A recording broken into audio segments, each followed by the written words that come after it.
recording. All right. As you all know, we are entering this space together, this whimsical space together. Make sure that we are locked in, focused, prepared to aid some of our fellow players today, because the theme of today is teamwork. Say less, say less. Teamwork. Can't wait for it to all fall apart. I really will. So, tonight we No, I gather. can't wait for you guys to do everything. Tonight we gather for the 13th chapter of the Solstice campaign. The lesson we couldn't unlearn. The title reflects the aftermath of truth. After the upperclassmen and Ethan tore down your illusions last session, there's no returning to the comfort of ignorance. Before we begin, please note that this section will contain mature themes, including fear, moral conflict, psychological pressure, and emotional or physical vulnerability. Players may experience scenes involving manipulation, loss, and revelations that challenge their character's sense of identity and safety. So, your time as first years is ending, and Ethan made that clear. The veil has been lifted, and now you must face the reality of Solstice.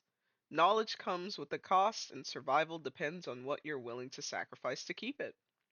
So, Bentley, when you're ready, start us off with your updates from your private roleplays.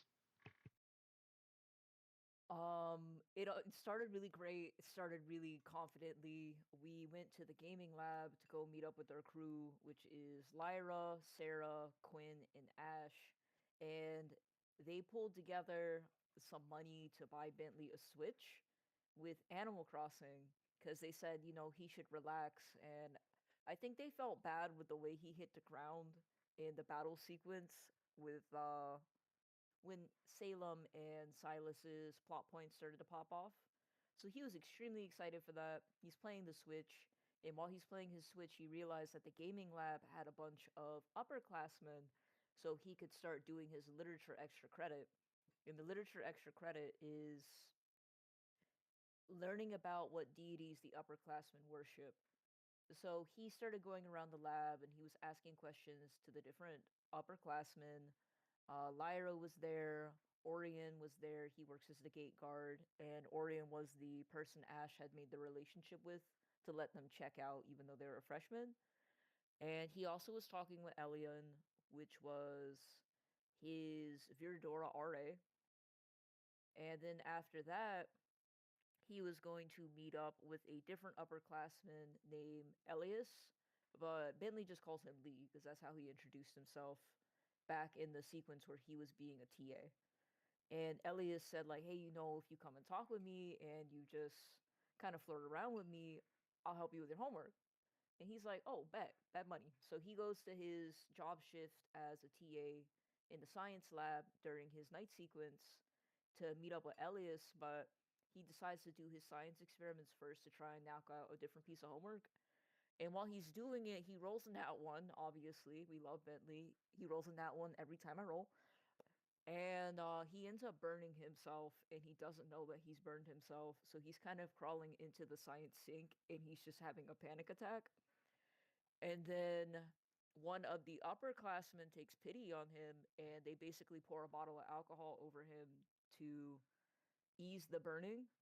And he's really grateful. He's looking up at them, and they're like 6'4", and their name is Vice. And Vice is sitting there, and he's like, "Oh, I saved you. I think you owe me a favor now." And Bentley's saying, "What do you mean? I mean, yeah, absolutely, but what do you mean?" And then Vice clears the whole room, and Bentley's getting really nervous. And then they're doing this cat and mouse thing where Bentley's moving around the lab and Vice is following him, and he's just kind of tweaking. But eventually, they kind of have this back and forth, and Vice is like, "Oh, I'm a demon. I just kind of have this like aura, and that's probably what you're sensing. But it doesn't have to be like that." And he's like, "Oh, I think you're cute. You should play around with me. Lee left you alone, but I'm still here." And Bentley's kind of like processing in his head, and is like, "Yeah, Lee did leave me to die." So he tells um Vice, like, okay, yeah, I guess you're right. Can you help me with my homework first, though? So he gets a little bit of his literature homework done, and he learns a little bit about who Vice worships. But afterwards, they're kind of making out, and while they're making out, Vice put a hex on Bentley, and Bentley didn't roll high enough to understand that he had been hexed. So now he has this thing where he's gonna have to Constitution roll for any sort of temptation because Vice is a demon of temptation. So that would be disadvantage on any opportunity to drink, gamble, indulge, or act recklessly. So, needless to say, I'm failing this semester, and I'm just really excited to see it go down. Jesus Christ. That was so much. Um, Cain didn't do as much. He, unfortunately, because of the whole Ba elemental field scene, he was hospital bound for the entire evening and night. He ended up checking on Nina, who was uh who was checking in on Noel. They spoke a bit about their applied classes.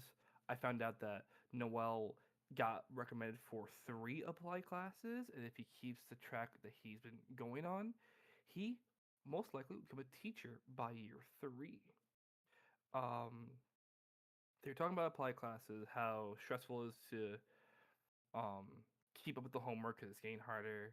Uh, Cain had learned a lot about himself in the past couple like sequences, so he told his friend, his girlfriend, about his findings of being a vampire, which Noel seemed to like. He always just kind of like process it mechanically, while Nina was a little off-putted, likely because it's demonic and she seems to be off-put by those type of things. But all in all, they spoke about that, spoke about vassals and fledglings, and what it means to get into an apply class and the stressful work that's going to take to it. He then said he was going to reconvene with them and went to go check on his sister Ava, who had company in the form of Luca. The first thing I found out before even really talking to them was that Ava is an actress. She's essentially like a Nickelodeon actress, like a child actress, in her past life. And it was on the TV when he walked in. Um, he was just checking on Ava because the previous night was pretty tough on everybody. She's like super down the dumps and said that she's probably gonna be skipping a lot more school, but she seemed to have like some sort of mental resolve because she was actually holding a conversation with Luca and Cain.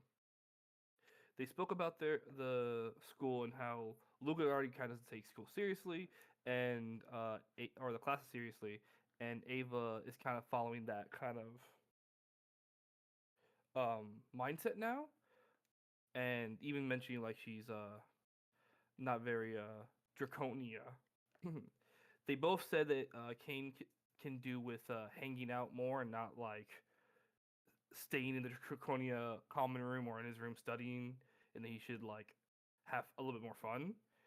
And he said that he'd probably meet up with either of them or both of them later in the week to kind of do so because he doesn't really know how to relax. Um, After that, he checked in on Imani and Rosalind, um, who were also in the hospital. Uh, that went pretty okay. They spoke about it. Imani and Rosalind are like besties, so they were super. They're super funny when it comes to like the actual dynamic between the two. Um, Spoke a lot about the same things, applied classes, the you know all what it is to be what their races are. Uh, um, he was by Ava and Lucas' advice. Kane's wanted to like hang out with more people and like kind of spread his wings. So he's gonna be joining Imani in her morning sequence while she's kind of like getting advice from Ethan, who is kind of like being a mentor to her because she's a human sorcerer. Um, what else happened? He did send a message to Ba because he wanted to apologize. He got that advice from I believe it was all 3 pairings, kind of. Um, And yeah, so that's what he did. Kind of a lot of talking.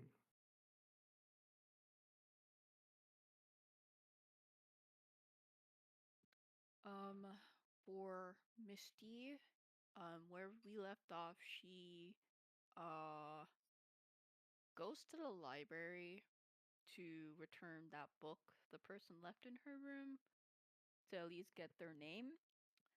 Um, she returns the book, but the name of the person who rented it out was Ball.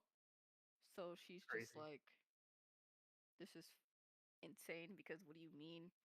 I don't understand. So,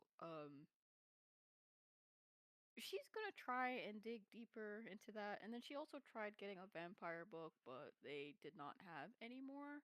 So she would have to wait a couple days to rent a vampire book to learn more about being a vassal. Um, what else happened? Ba she invites Ba over to her room to like hang out because she was gonna do something else I can't remember, but he was like, "Oh, fuck your plans, basically, hang out with me instead." So she was like, I mean, okay, sure. Uh, she enters. He enters the room. Ba is mechanically really dirty, just a dirty boy.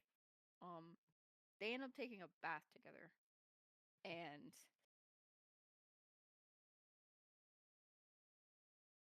the water just instantly turned brown the minute he stepped in there.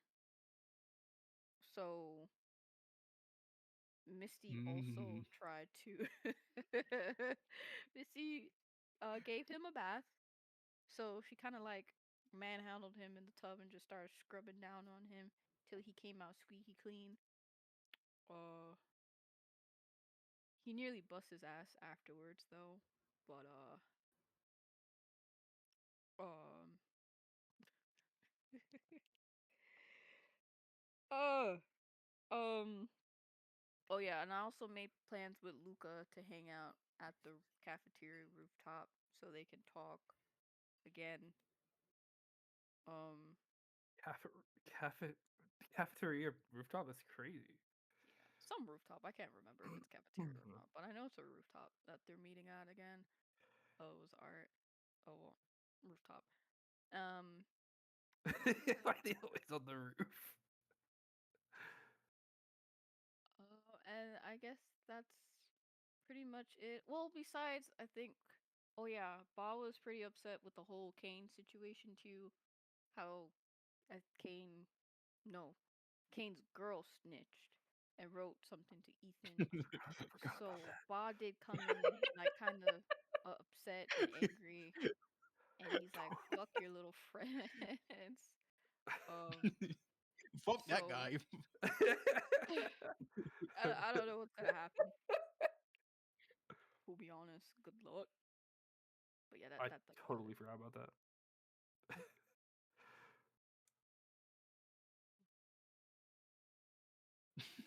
This is bullshit. Our class is so petition heavy. You can't say anything to these people. Well, to continue on to that, let me just go scroll up real quick to my thing.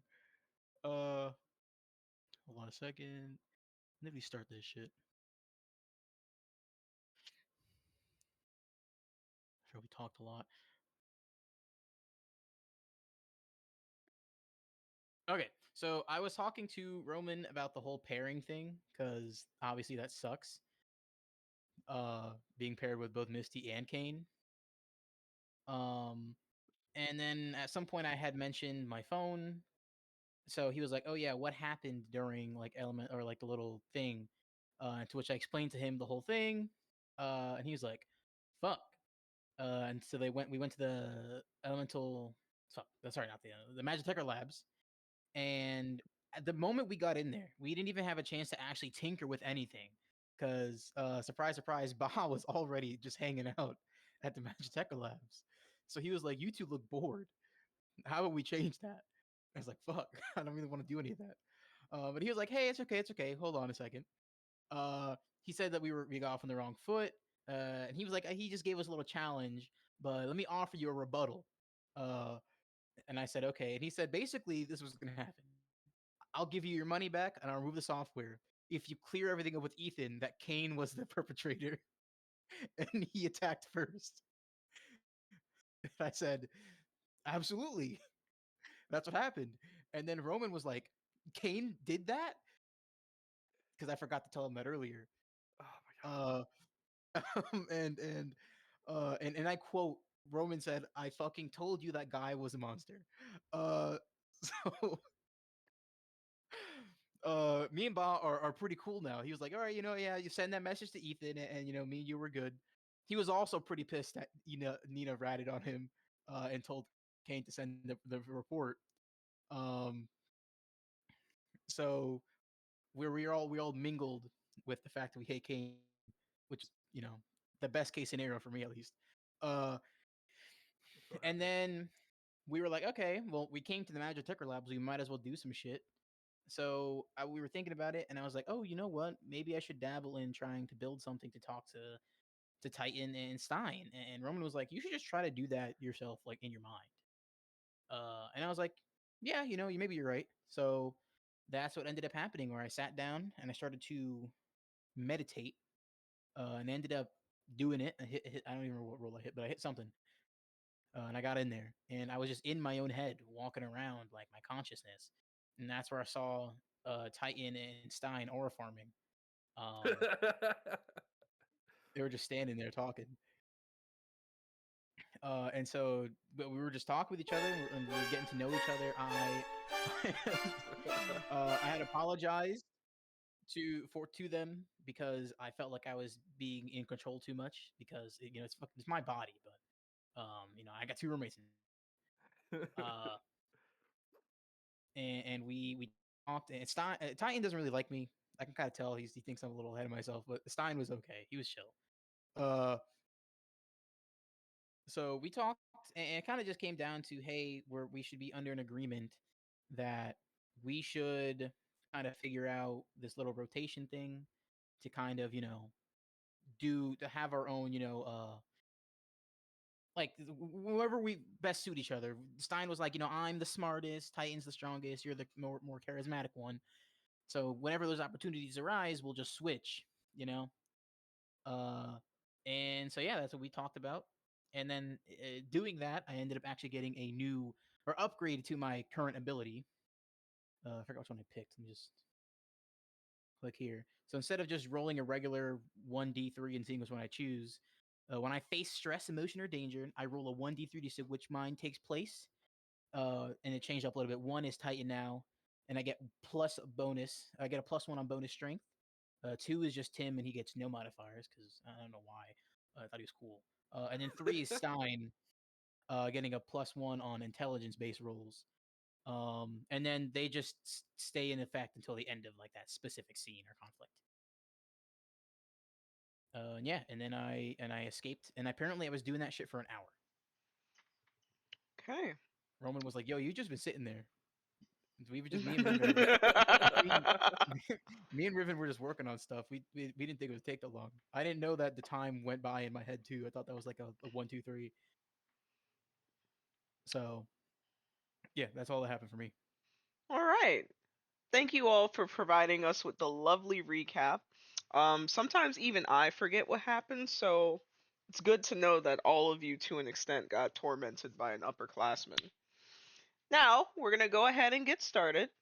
Bentley, would you do us the honors of reading the yearbook caption?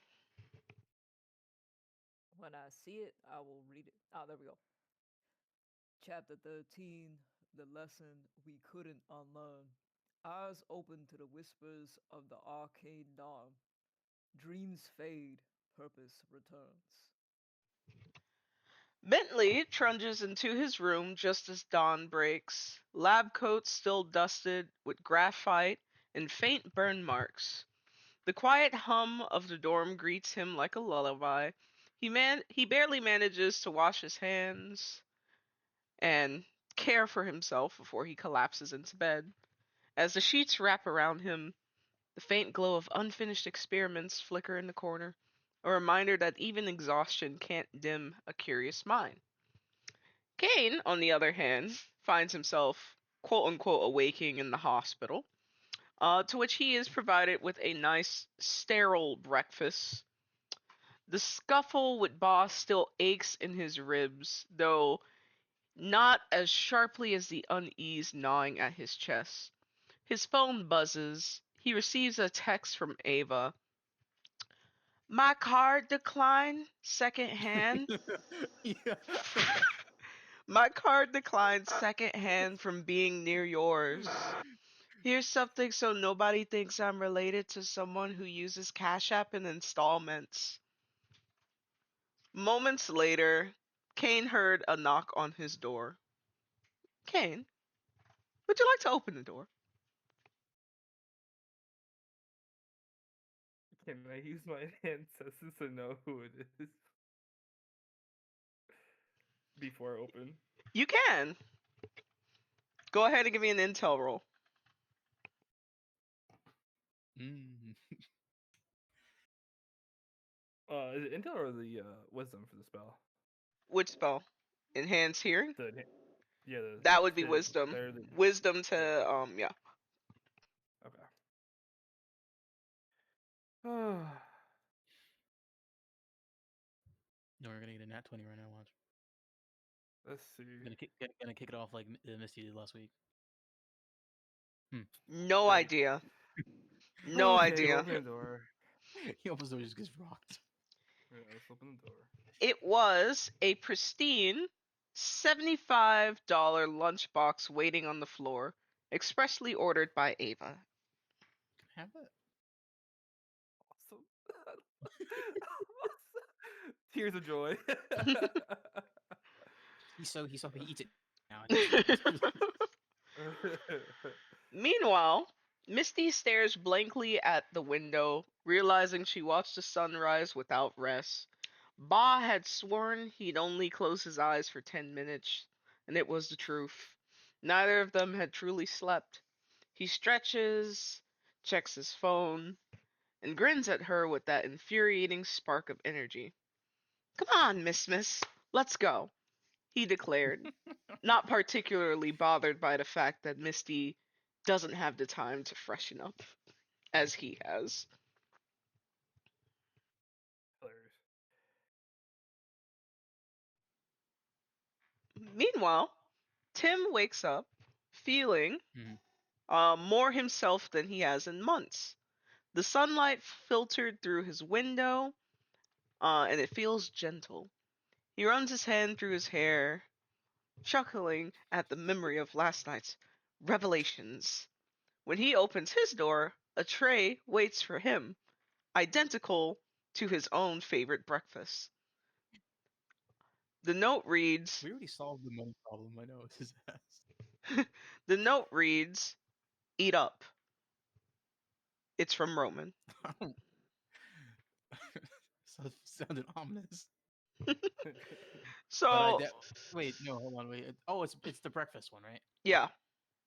Okay, I thought it was lunch for some reason. I was about to save it. No, I'm eating Mm, shit right now. Can I still eat my pills too? yeah. Okay, so I'm So, gonna eat. I'm gonna consume both of them. let's begin with you all taking us through your morning routine. This includes, but is not limited to, breakfast, morning communications, and any special items you'd like to carry or prepare for the day, starting with Bentley. Based on what you described, I basically just kind of cycle into my room and I don't really have much time to rest, correct?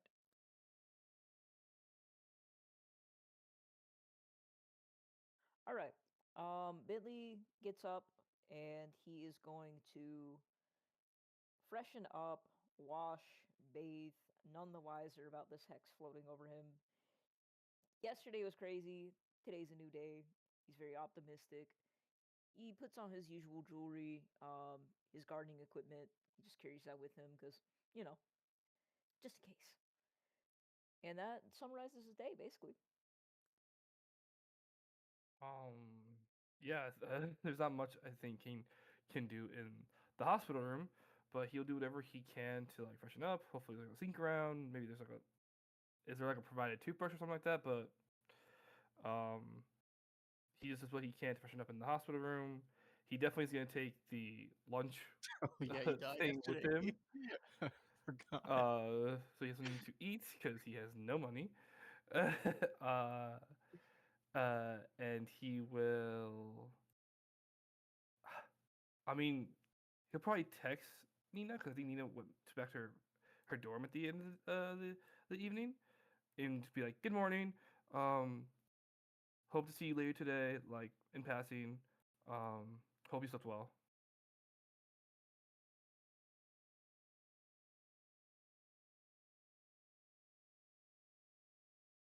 Okay. Uh, I'm pretty sure she got all her stuff that she ordered that morning. Hopefully. Uh, do I have time to take a quick shower? Probably not. Unfortunately, no. you you Boss stayed says, up let's late. go. Okay. Um. Um.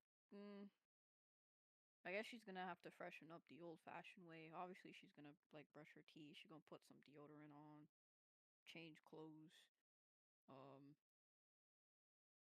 And she's gonna eat.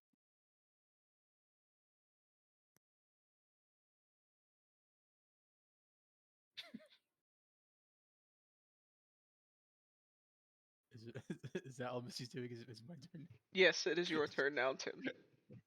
um, like you said, Tim is feeling himself. He brings the pills and the pancakes into his room. He sets him down on his counter. He's like going to the bathroom, whistling. Uh, he's getting ready. He's taking his unscented shower. He's doing on it. Does unscented deodorant even exist? If it probably does in this universe. If it doesn't, so he's putting that on too. Uh, then he goes to Chowtown on his breakfast, eating all the pancakes. He downs his pills as per usual. He's ready for his day. He pulls out his phone and he texts Roman. He's like, "Hey, I appreciate the breakfast. Did you want that $75 back? I got it now." Aye. You Roman sees the text message but doesn't bother replying. What the fuck? Mm-hmm. Okay, well, then there goes my morning. Rough mornings all around. Yeah, it's a rough morning, and Roman doesn't reply back. Now, Cain, could you read the yearbook caption for us? Spell books and sunlight. Routine before revelation. Mm-hmm. It's so dark. Is he sleeping? He's very sleepy. You don't see the little Z's there? He's sleeping. I'm tired, okay? Bentley's You're with morning. Ethan? Yep. We know how you feel about Ethan. Let me gaming headset. There we go. So Bentley's morning is blissfully uneventful. After a late night buried in lab work, equations, and vice, he finally gives himself permission to collapse. His dorm is quiet, only the soft hum of the vents and the muffled chatter of students outside. He barely manages to kick off his shoes before sleep drags him under. Meanwhile, Cain found Amani waiting in the courtyard, her hands tucked in her jacket pockets. Uh, come on, she said softly, motioning for him to follow. She led him down a narrow path lined with ivy into a part of campus he'd never seen before, somewhere near the cafeteria. Ethan said he'd be somewhere around here. Cain, you're hanging out with someone new, and it's leading to the download of some new campus DLC. How does it feel to broaden your horizons? They're walking by like the cafeteria area, and it's like, oh, I never thought about opening this door, going further down this hallway. So it's just like to Ava and Lucas' point from the night sequence or the evening sequence is like I need to relax a little bit on schooling and hang out with friends more often because I would have never figured out this was here.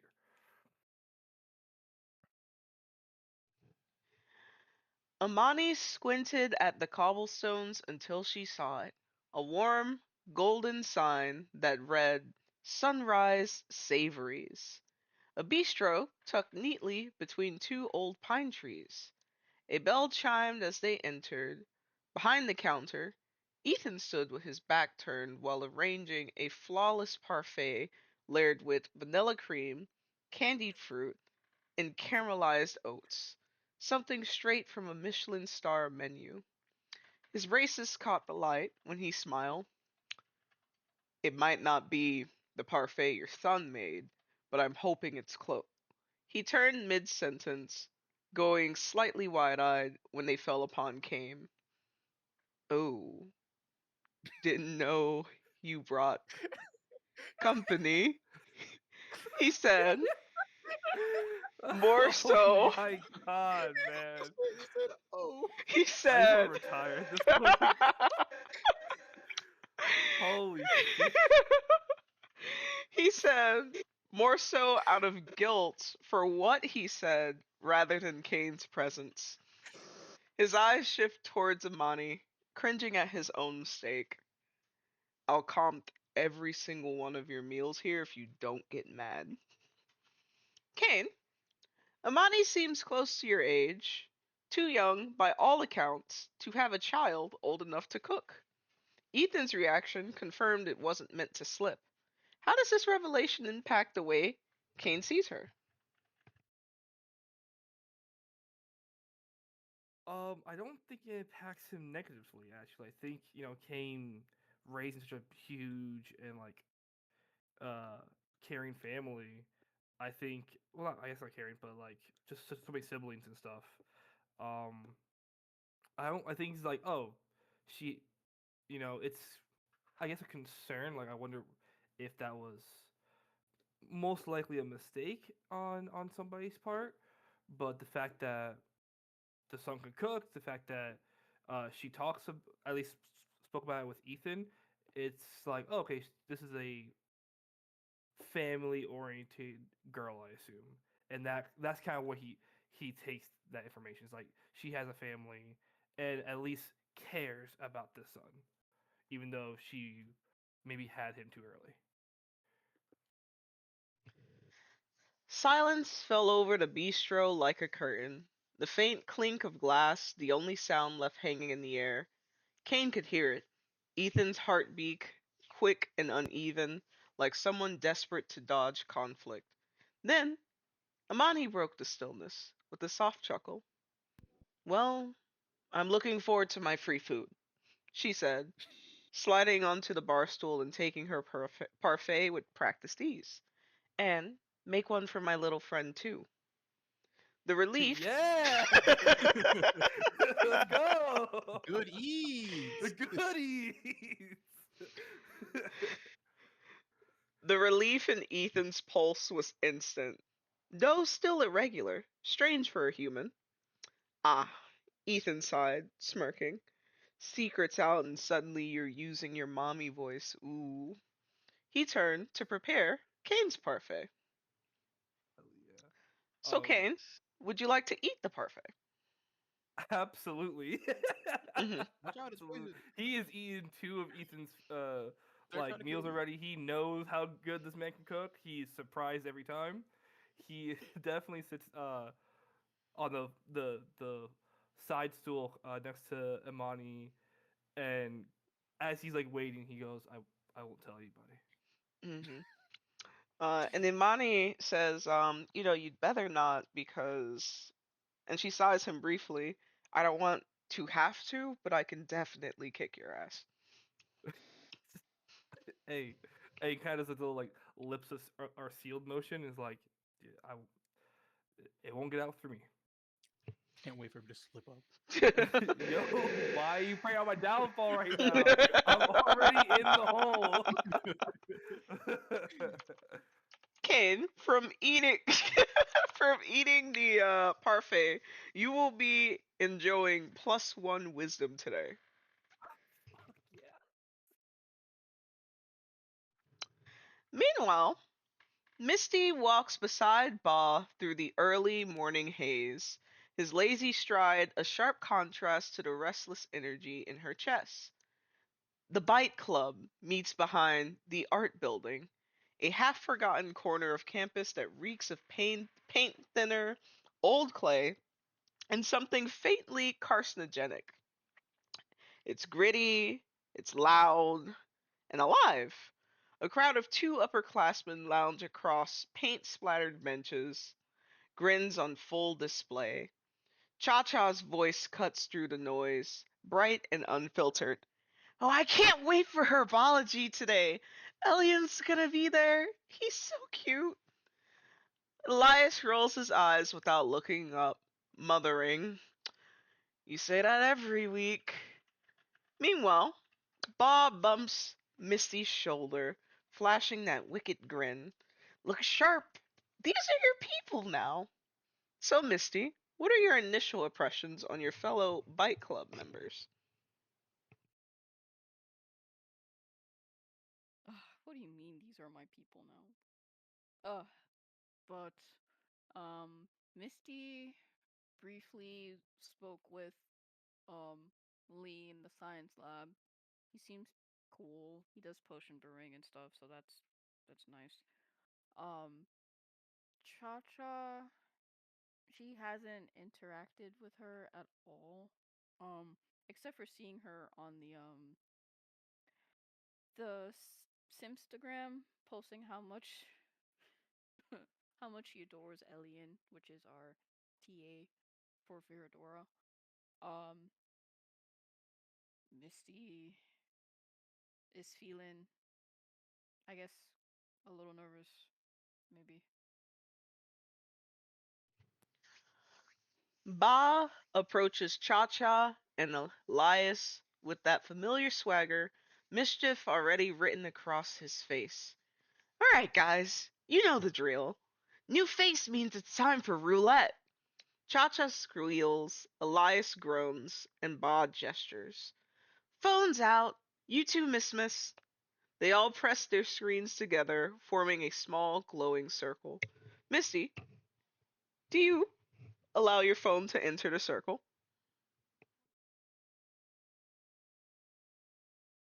What is this shit, man? Be careful, he might steal all of your money.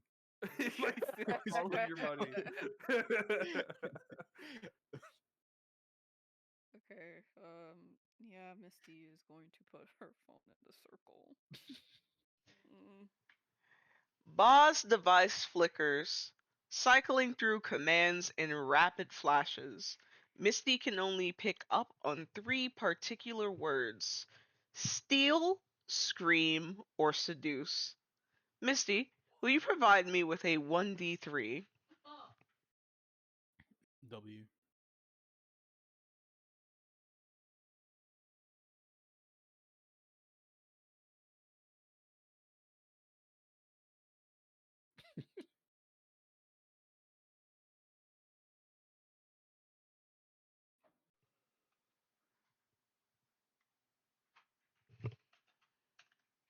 Here it Education. comes.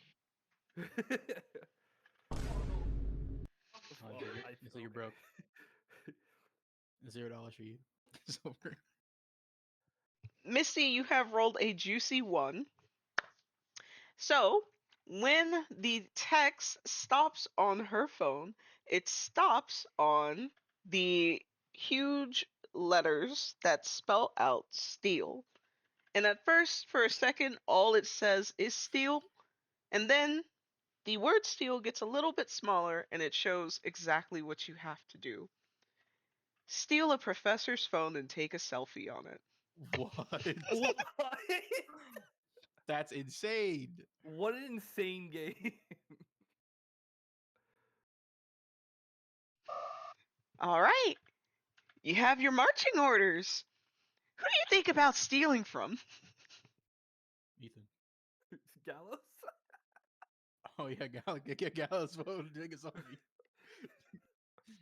Talk to Havoc about it. Where is it? So, out of all the fucking teachers to steal their phone and take a picture of it, that's just what did she get herself into? But I don't fucking know. I gotta think about that. Are you gonna respond to Ba?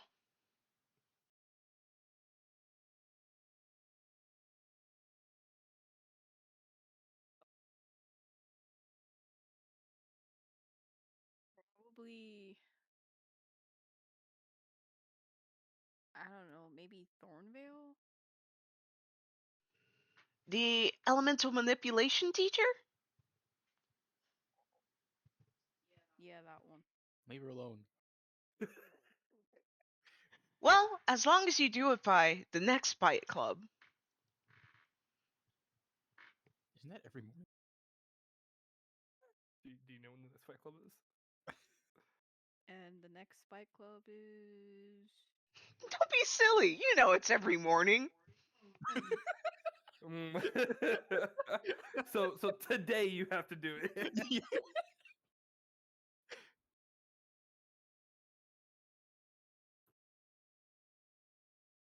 And obviously I'm going to ask what happens if I can't. Smart question. Well, then I guess I just have to temporarily withhold all of the perks that you got from being in the Bite Club. You know, the money, the clothes, the grades, you name it. It's gonna make you walk around naked. Fuck this guy so much, bro. This guy stinks.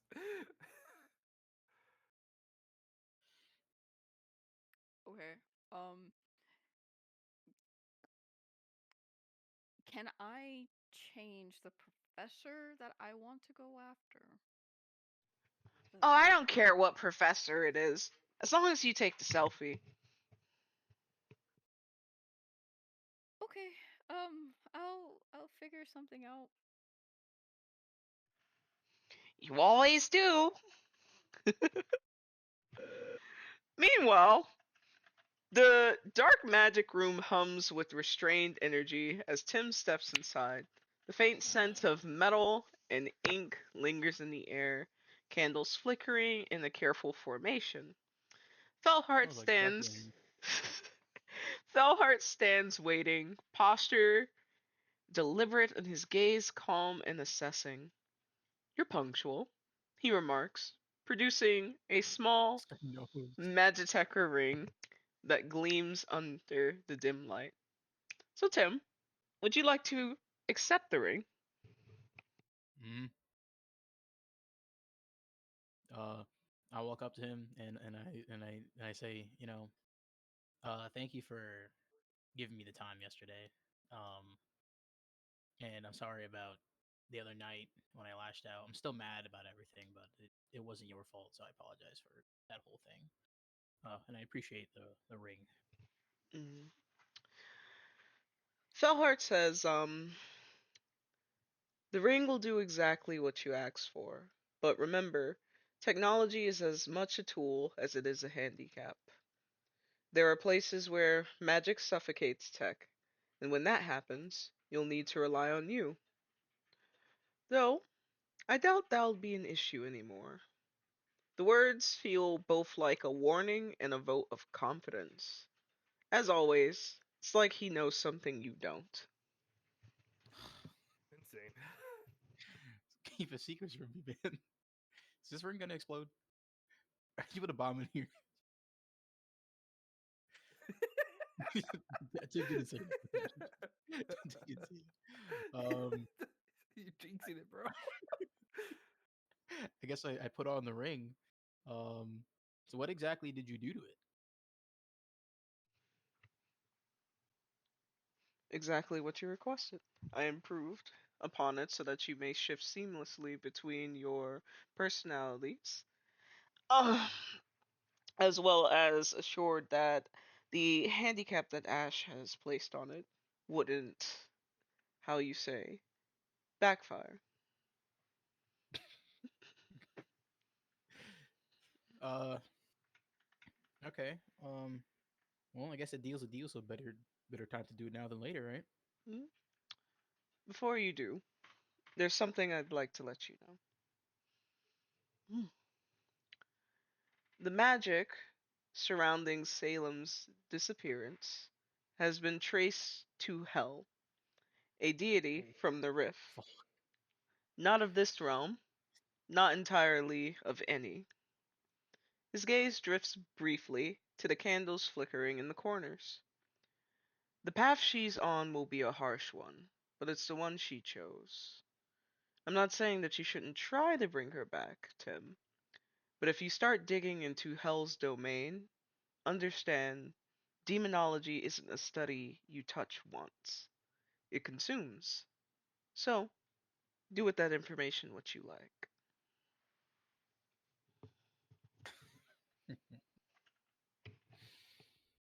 Sick. Um. Okay. Well, thank you for that information. I'll see what I could do, or maybe I'll stay out of trouble as best as I can.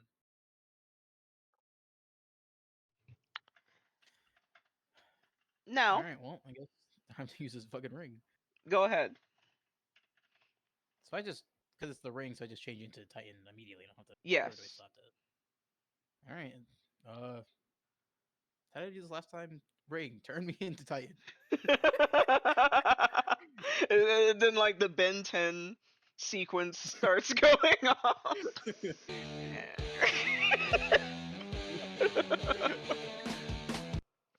So, the best way to describe how you're experiencing the world today, Tim, is as if you're wearing one of those, like, Five Nights at Freddy's masks during the game. So that's what the world kind of like looks like to you. You can't necessarily move your body, but you could see that it is moving. Is Stein there? Yeah, Stein's right there next to you in your head. Oh, What's up, buddy? long time no see. Mhm. And Stein's gonna say like, I always wondered why everyone seems to have a fondness towards Titan over me. Why couldn't I? Like, why couldn't he be the one that Fellhart wanted out? Your guess is as good as mine. I see.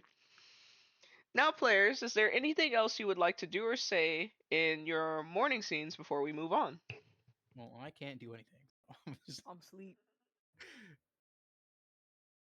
Um, I guess Cain has reason to ask. He's gonna ask Ethan, Professor Ethan. Um, I don't mean to pry, but It's just this is Ethan. the uh, uh Ethan. I don't mean to Mm. pry, but this is the third uh meal I've had from you, and they've all been amazing. And you mentioned you were from the other world, the rest world. Uh, did you cook in that world?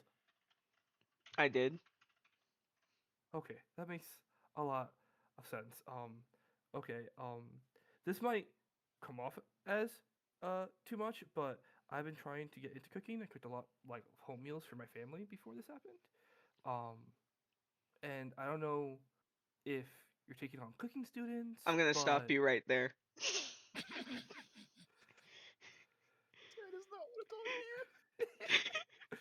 Cade, as much as I would love to take on a cooking student right now, I think you should look into the prospects of getting yourself a vampire mentor before you start branching out into different crafts. You got rejected. so rejected. Cain understands, not to say like, yes, I understand.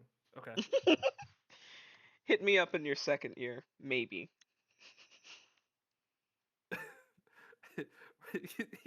He can see Cain writing that note down in his like phone. Mhm. Hit him up next year. Next year, hit up just Ethan.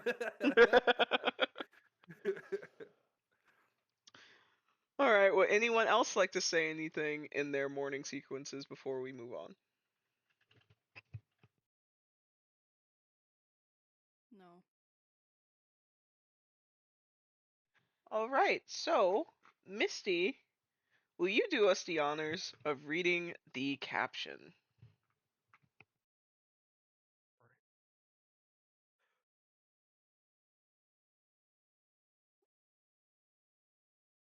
Everyone loves group projects.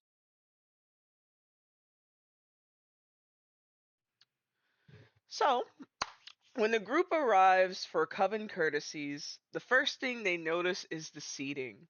Every chair labeled neatly with names. No surprise, Ethan's enforcing the buddy system. Their fates are quite literally written on their seats. As they take their places beside their assigned teammates, the air feels heavier than usual. The next month will test their patience, trust, and tolerance. So, players, sitting together now, what's going through each of your minds? I wonder how many people here don't like each other in their groups. I think Kane's just like, I need to get to know some of the people in my group better. I don't know a lot about Misty or Bentley, or anything about Tim really.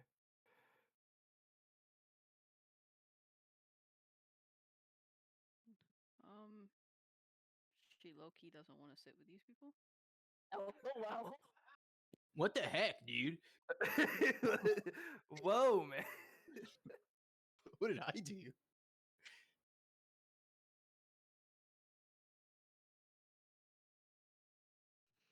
Uh, Tim's kind of like chill right now. He's like, ah, this is not me. Mm, I got to sit back and relax, see what this guy has to say about these guys. mm. Ethan leans back against his desk, hat casting a shadow over his eyes. Alright, listen up. Your first buddy assignment starts now. Today's simple. Figure out what you are, a fighter, supporter, deadweight, whatever it is. Say it out loud and own it. No one survives this place without self awareness. He gestures lazily towards behind himself. Tomorrow, you'll meet in the library instead of here. You'll assess your team's strengths and weaknesses honestly.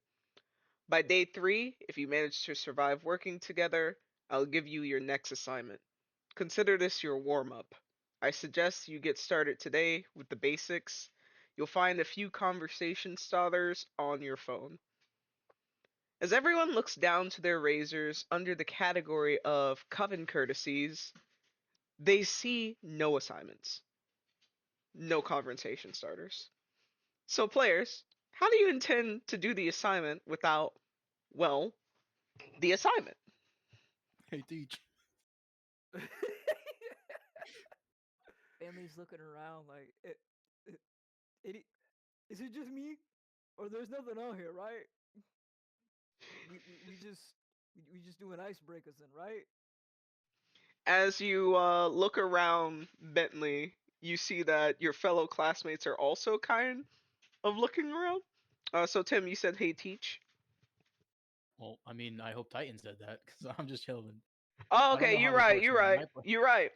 You said, hey, teach in your brain. Yeah, I was just hanging out here.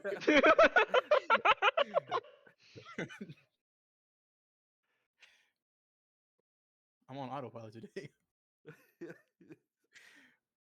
um, Tim seems very out of it today. um, well, I mean, I know there's not anything here, but in terms of fighting, these two did so great the night that we were attacked. And he points to Misty and Tim. So, wouldn't they? I mean, shouldn't they be considered for that role? It's kind of talking to his group.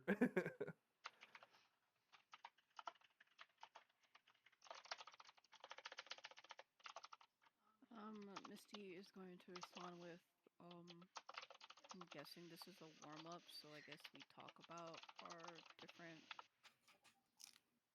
combat styles, I guess. Like, Kind I'm of. not much of a fighter, so I will not be taking that fighter role. I would have I never got guessed. that.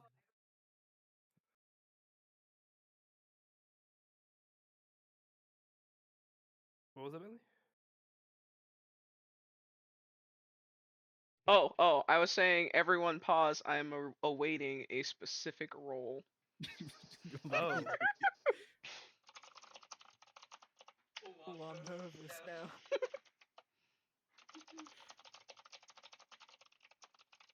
I want.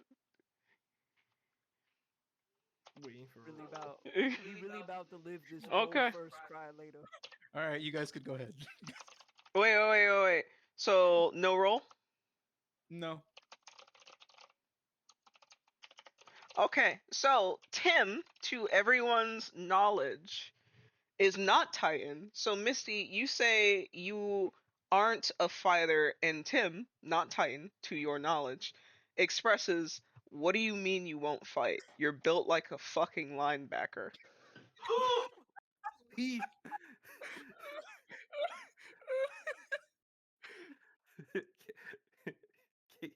Kane, Kane goes, dude, dude. This is the life.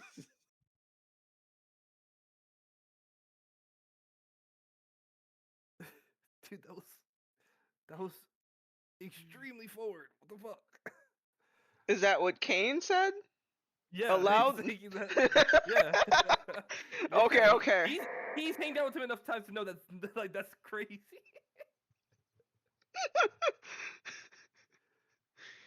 To which Titan is going to say, what we said, be honest. I can't be the only fucking fighter on this team. Bentley's looking at the ceiling like, well, to be honest, it can't be me. It cannot be me. So it's either got to be Cain or Misty. I mean, valid. Misty, you sure you don't want to be a fighter? You did every. The only thing I noticed about you is that one night. So if you're not comfortable, that's fine, and I guess I can take it. But I'm kind of bipolar when it comes to high stakes situations.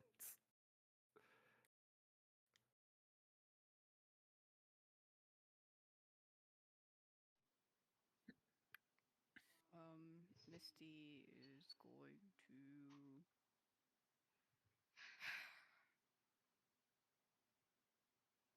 Obviously, she didn't sleep, so she's been up. And this big buffoon opens his fat mouth. Hey, Hey, hey. Misty is visibly annoyed. I tried my best to stop it. Okay. we literally heard you say I'm not rolling.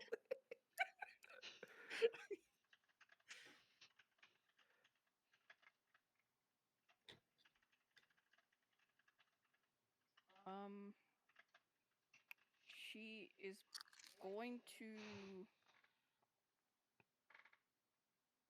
I need to think. Hold on. Cause like she's just gonna ignore him, and she is going to say that looking out here. I'm not going to be in the front lines, I should say. I will. You want me to pounce on someone, I guess I can do that, but if I feel you like you need want to me be in to the go front. hand to hand combat, I can't do that shit. Titan is going to say no one can do anything right now. I think the whole point is that we're going to grow into what we need to be. And you know what? Fuck it. I'm going to be a supporter. And he crosses his arms and he sits back. Yes, bitch. You now have a group with 3 supporters. Oh my god. Listen, Misty. I don't think they should have said what you said. Imani says you ain't supposed to talk about women, and I think that's correct. But I'm gonna be honest with you right now. I was not helpful in that ballroom scene, and I was not helpful in breaking up any other fight on campus. My body, it's doughy and pliable. If you want to use me as a weapon, you can, but I cannot fight. Y'all have like cool abilities. I turn into a dog, bro. You lift shit with your mind.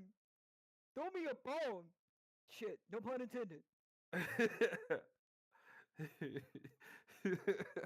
um, Kane's gonna piggyback off of that and be like, listen, I think I don't know what's up with you, Tim, but you're clearly a fighter.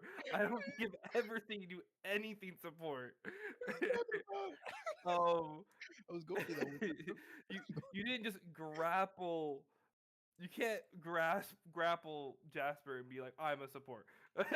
But I'm willing to take the fighter. I'm willing to support her. I think I can do both, but it's just I just want everyone else to feel comfortable. So if Misty, if you're comfortable with support, I will go fighter with Tim. The fuck you mean with Tim? I'm support. You, how you don't? I've never seen you do anything support like. What do you mean? And I've never seen you do anything worth mentioning. That's completely valid. You're absolutely right. All Hence all why I'm. all I'm saying is that it doesn't make sense for you to be the fighter because you can't fight. Misty can. So she's gonna be what she wants to do. I'm gonna be, I guess, whatever the fuck I'm gonna do. So we'll just be an entire group full of supporters.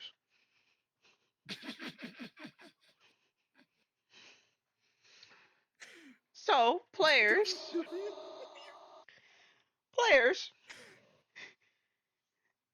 as you guys are struggling to determine the dynamic of your system, you all kind of look over and see that Ethan is taking notes. Kind of like Oh shit. the Naruto tuning exam style when Naruto considered cheating and then they like panned over to the guy who just kind of scribbled something down and then looked up slowly.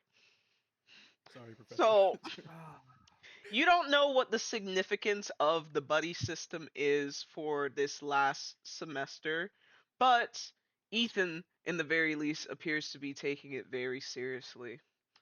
Meanwhile, Roman's gonna raise his hand, and he's going to say, hey, Professor, Miss, Ethan, Ethan, Ethan, um, the assignments, the questions, the conversation starters that you said that you had for us, they're not on the phone. And Ethan's going to Why did blink. any of us say that? And Ethan's going to blink. Wait, what? You can't see it?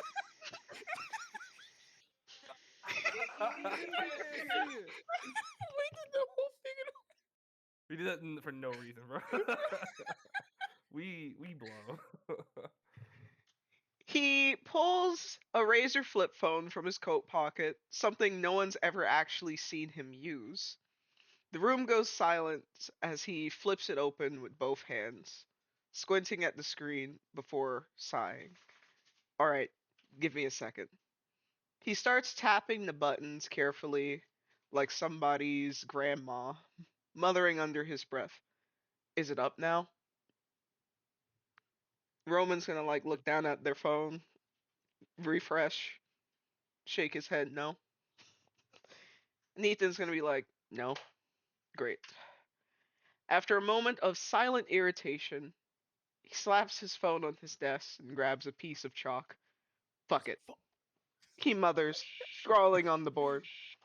You all already know I'm not from here anyways. This guy really has never used a phone in his life. Not in this culture. So, players, you've recently learned that Ethan is from the Rift rather than your world. Suddenly, it's much easier to piece together some of his more eccentric actions. The comically large Starbucks cup he carries everywhere, his complete confusion with technology, and the way he always seems just out of sync with everyone else. How has being in the know impacted your character's perception of Ethan? Bentley understands why Ethan didn't have unlimited sympathy about everybody struggling to acclimate to Solstice because he essentially went through the same thing and then he was made responsible for like 20 plus students. So he was thrown way onto the deep end compared to you. So you feel like it contextualizes some of the hey, you just need to get good after they had settled in their first month. I think it's very similar for Kane. It's just like, oh, I think everything that Ethan does now, it becomes a question like currently, like, oh, he doesn't know how to send a simple text. I wonder if this world has phones, right? Or any type of technology. And so it's just kind of that thing where anything that looks strange or seems strange coming from Ethan, what you would think Ethan would know as someone from our world, um, it becomes a question about the other world and less about him.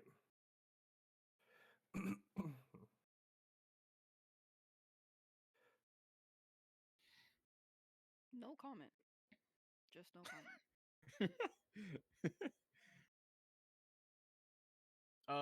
From what Tim is able to gather, what's going on, he kind of realizes that wherever Ethan is from is definitely like otherworldly. Like it's not like you go to a different planet because a planet could be like a similar to your own. It's almost like it's an entirely different like universe, just in our universe, you know, where clearly there's things that aren't run anywhere near the same way it is really here. All right. There's a lot to learn. So now, players, as Ethan has graciously provided you all with chalkboard answers, you all realize that without addressing the first question, it is going to be difficult to slide into the others, which means you all, for now, can only entertain one question, which is, in moments of chaos, who do you see taking charge? Meaning, who is the de facto leader of the group? Oh boy. Titan support, so I mean, he made that pretty clear. So So, I'm already a beta in my pack, so I feel like I am automatically disqualified. I'm also struggling in school, so I can. I just don't think that'd be good for any of us. so Bentley's opting out. um, anyone else opting out? Titan is going to say, well, I'm support, so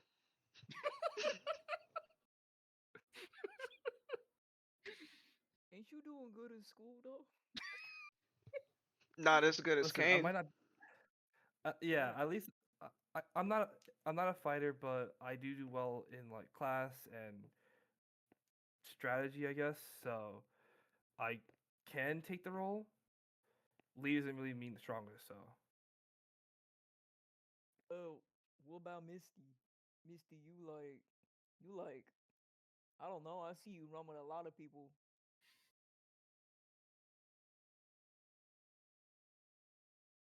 You ain't technically gotta be wham blam, thank you, ma'am, and the leader.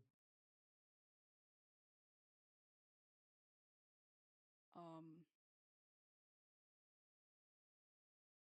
Misty is going to respond with, um,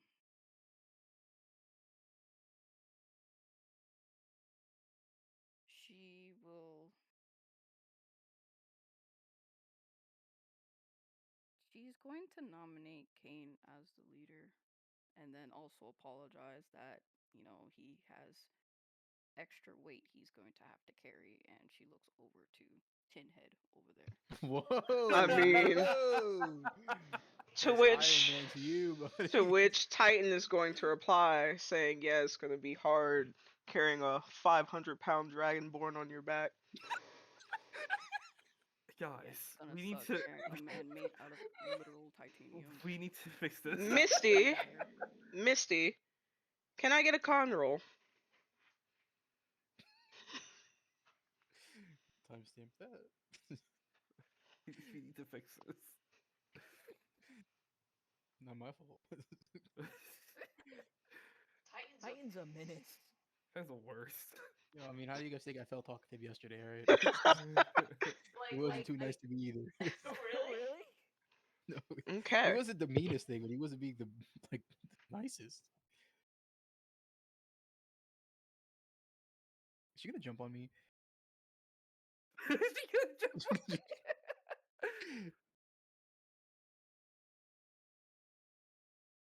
So Cain has been nominated as the leader of the party. Do we have any? Oh God. All in favor of Cain being leader of the party, say aye. I Do I have like a say in this or Well, yes. Is it an aye for you? no? For like Tim, like me, no. I feel like I don't know if my vote really matters at this point, but if it is, then no. Titan is going to say that he's abstaining from voting. Or W. So, So is this a dictatorship or a democracy? We kind of need your vote, don't we? Wouldn't it just be 2-1 anyways? Wouldn't I just lose even if I voted no? Oh, I feel like we should all take everybody's opinion into consideration. This is important, right? Tim, I'm surprised you don't want to be the leader. You were the leader of your little group, weren't you?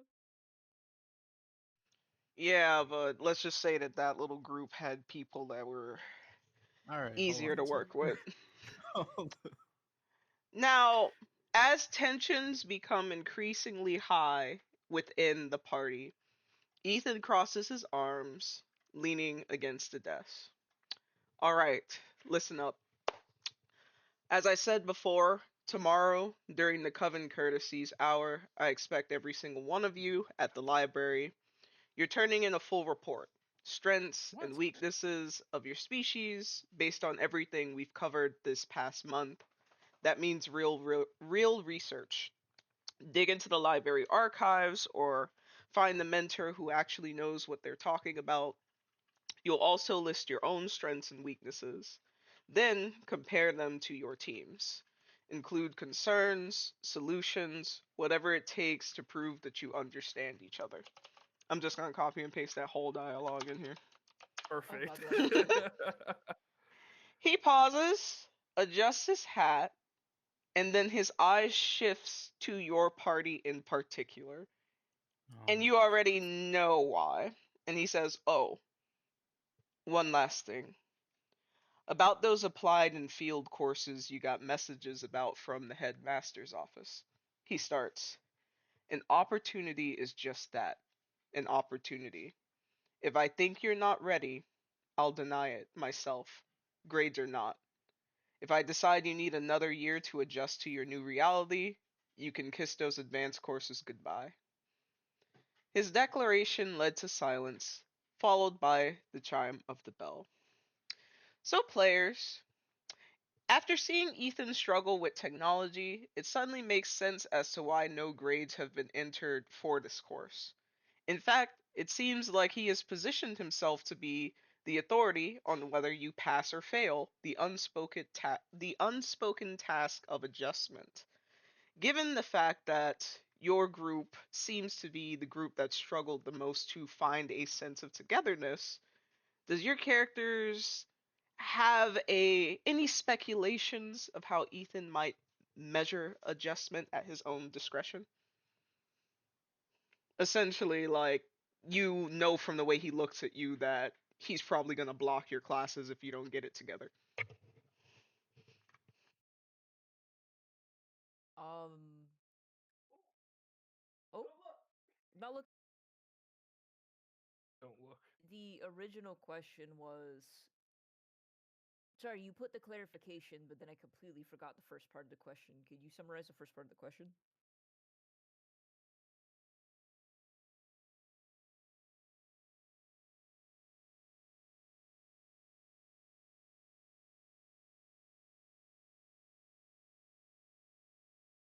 Okay.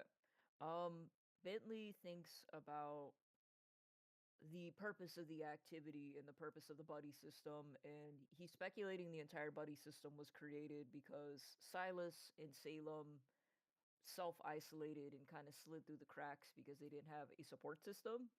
So he feels like the entire group being in conflict is completely negating the entire idea of the buddy system and what it's supposed to be preventing. So until they learn to at least collaborate, and even if they are an entire group of supporters, they need to come to some sort of supportive conclusion before they try and run off and do their applied field work. For Cain, it's like you were given your buddy systems based off of whatever criteria they went off of, and like it was based off strengths and weaknesses from what Cain remembers.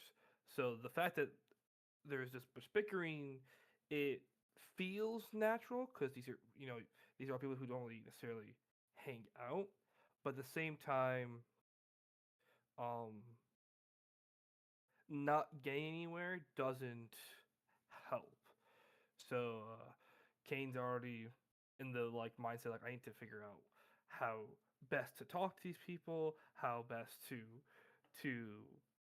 appeal to their likes or whatever, so we can move past this stage and become one of the to become a decent group, so we don't get failed.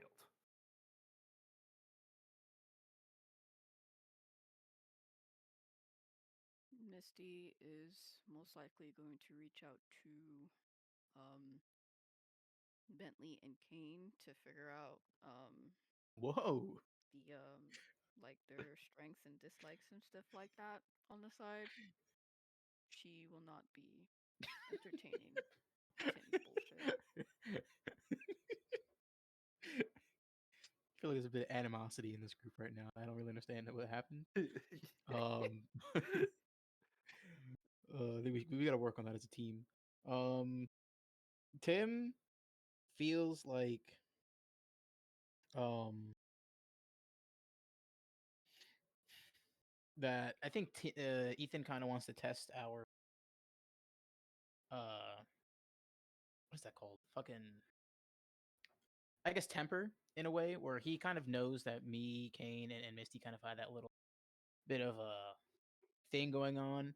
And then of course I think he threw Bentley in here just because there's three knuckleheads who clearly all don't really like each other. At the very least one doesn't like two. So I think it's kind of just like how can we get people who clearly hate each other and one person who doesn't pretty much never stood up for themselves, even when they tried, they got knocked back down. How can we get this group of people to actually collaborate together and be one and work, no matter all their problems? All right. Now, players, is there anything else that you would like to do or say before we move on? I think Um, we should make a group chat and maybe we Yeah. should try and talk about what we felt like went wrong today so I that like we this can idea. come back tomorrow and do something right. uh, Kane goes, yeah, I actually agree. I think I have everyone's number here, so if no one else does, I can make the group chat.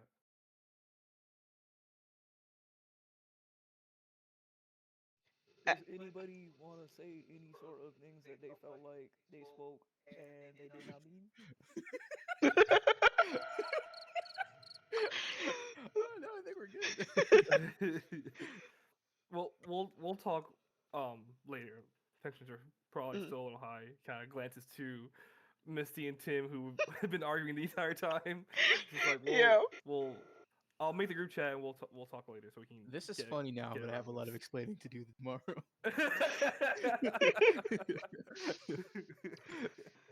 Can I look to Stein?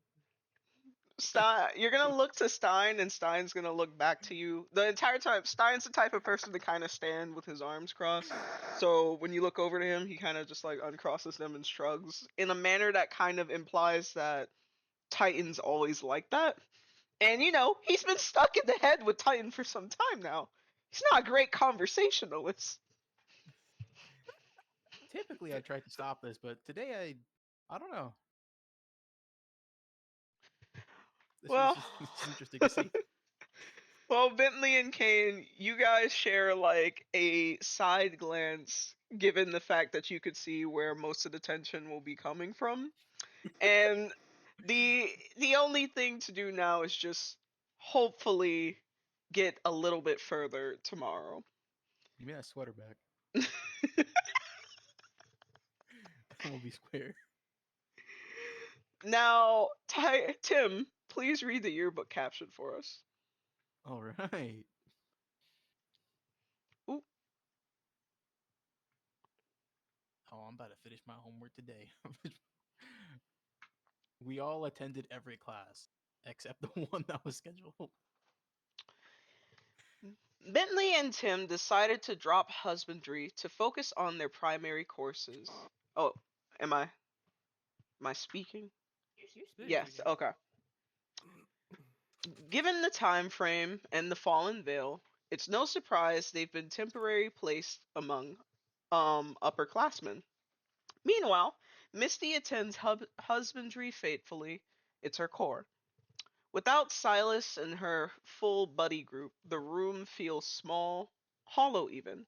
Still, she finds comfort in familiar chaos of both Cambria and Ba, whose presence fills every silence like wildfire.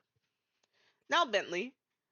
The moment Bentley steps into the upperclassmen herbology lab, he's met with absolute pandemonium. Red Marsh stands motionless to the side, clearly unimpressed and face-palming as a Venus flytrap-like creature, one that vaguely resembles a cow, snaps at a screaming Galen Rhodes. So much for composure. I told you it was docile, Galen yells, their elegant tone cracking as they wave a trapped arm. Help, please? Nearby, Elian struggles, not against the plant, but against Cha Cha, who's latched onto his waist like a love struck barnacle. Cha Cha, please, focus! Galen is. Say it! She whines. Say you'll take me on a date and your friend lives! Elian's ears flick as he streaks. This again? Bentley, you have been provided with a unique snapshot of what you may anticipate in the second year of this course. Unfortunately, your professors were not exaggerating about the importance of communication. How does Bentley respond to the preview?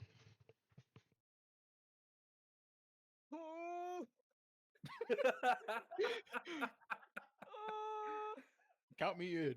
Bentley, it's you again.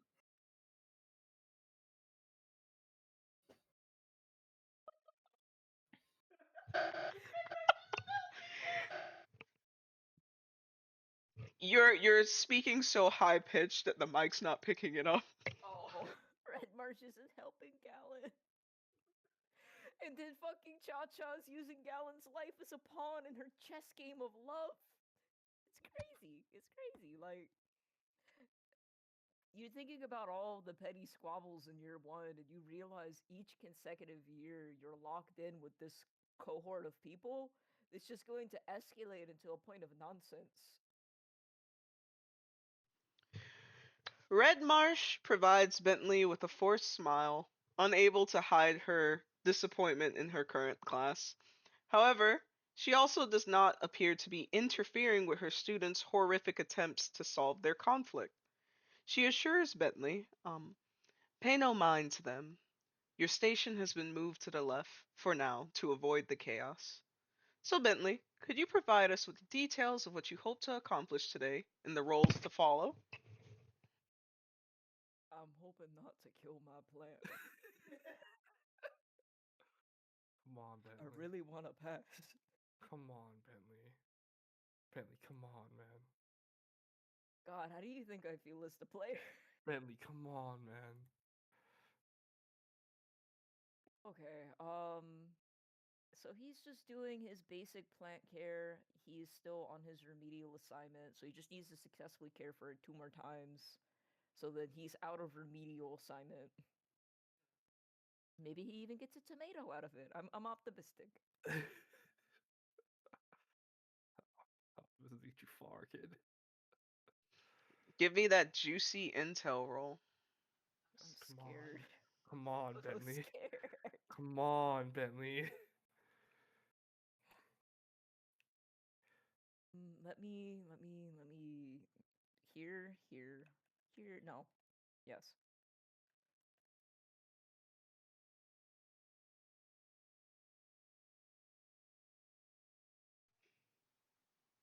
Mm. this Bentley, campaign.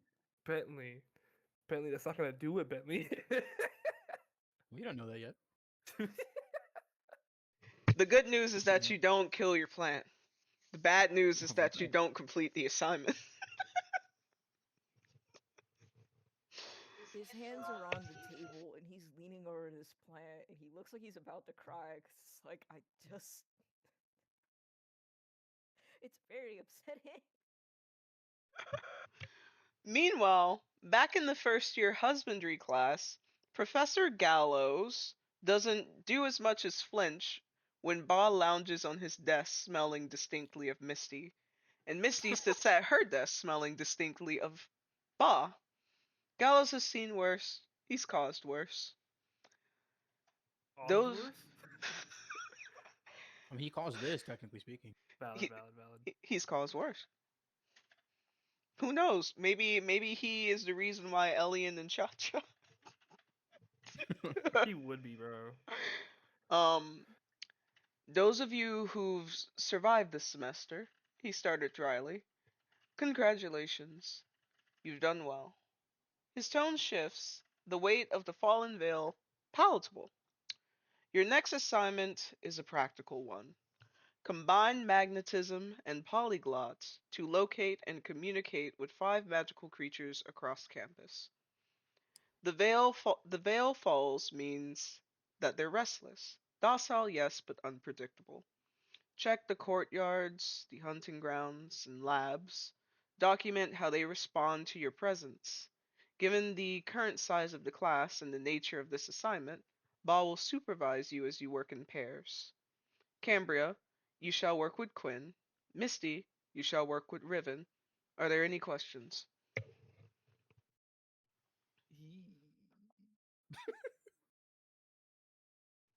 Irvin's cool dude, don't worry. But Riven is pretty cool, actually. So yeah. Mm. Um, this is the second time she's being put with someone she don't want to be around with. She would prefer to work with Cambria, but she's just gonna roll her eyes and be like, okay, whatever. Mhm.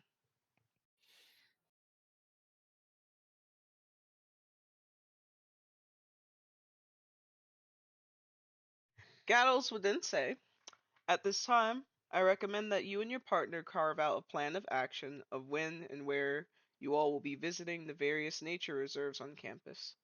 Be patient and be gentle, he warned, leaving them to discuss their plans. Cambria sweating at Misty's side, glancing at Quinn across the class before muttering, "Oh no, he's hot!" And with a soft whimper, she says, "Rats! I should be able to make it through 5 class mandate dates with that baddie without making a fool of myself, right?" she inquired, to which Quinn cleared their throat. "I don't know if it's intentional, but I can hear you." That's Cambria. Cambria went pale. "Shoot! I should have known you had enhanced hearing. Ugh!" And Quinn simply chuckled, choosing not to point out that Cambria just spoke very, very loudly. Riven, on the other hand, made his way to Misty's side, scrolling through his Razor phone at all the nature reserve options available to them. It would be best to just choose a consistent time and tackle it daily. With our current schedules, that's all we can hope, he offered. Do mornings or evenings work for you? He inquired. So, Misty, your mornings were reserved for fun with the Bite Club. Would you like to accept working each evening until the assignment's complete, or would you like to bargain with Ba for certain mornings?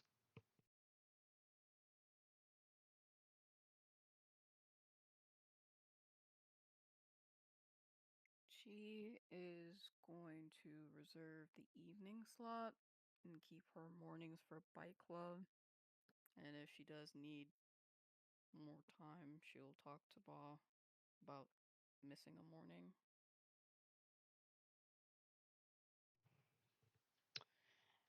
And lastly, in the upperclassmen's elemental manipulation course, Titan quickly realizes why this class is considered controlled chaos.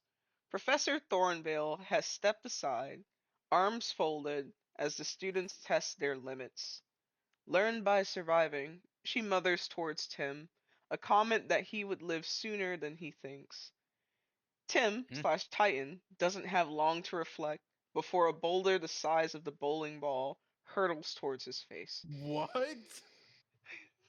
Now here's the T. Titan's not very dexterous. Who's throwing a bowling ball at me? Titan's Titan's not very dexterous. I wouldn't be either. So the choice is yours.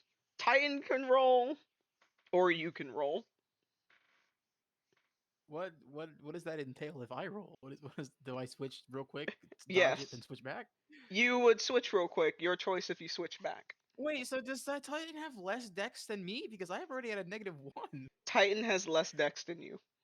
What the fuck, man? All right, yeah, I guess I'm My gonna. I guess I'm switching real quick to see if I can dodge this bowling ball. All right, give me a juicy dex roll. Oh my god! I always forget. Do I attach the -1 to the?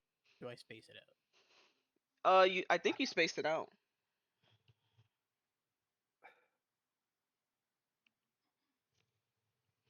Yeah, okay. I'll- Jesus Christ. These rolls, man. Yeah, well, I wasn't dodging that shit regardless. All right, well, can I switch back to Titan to take the hit?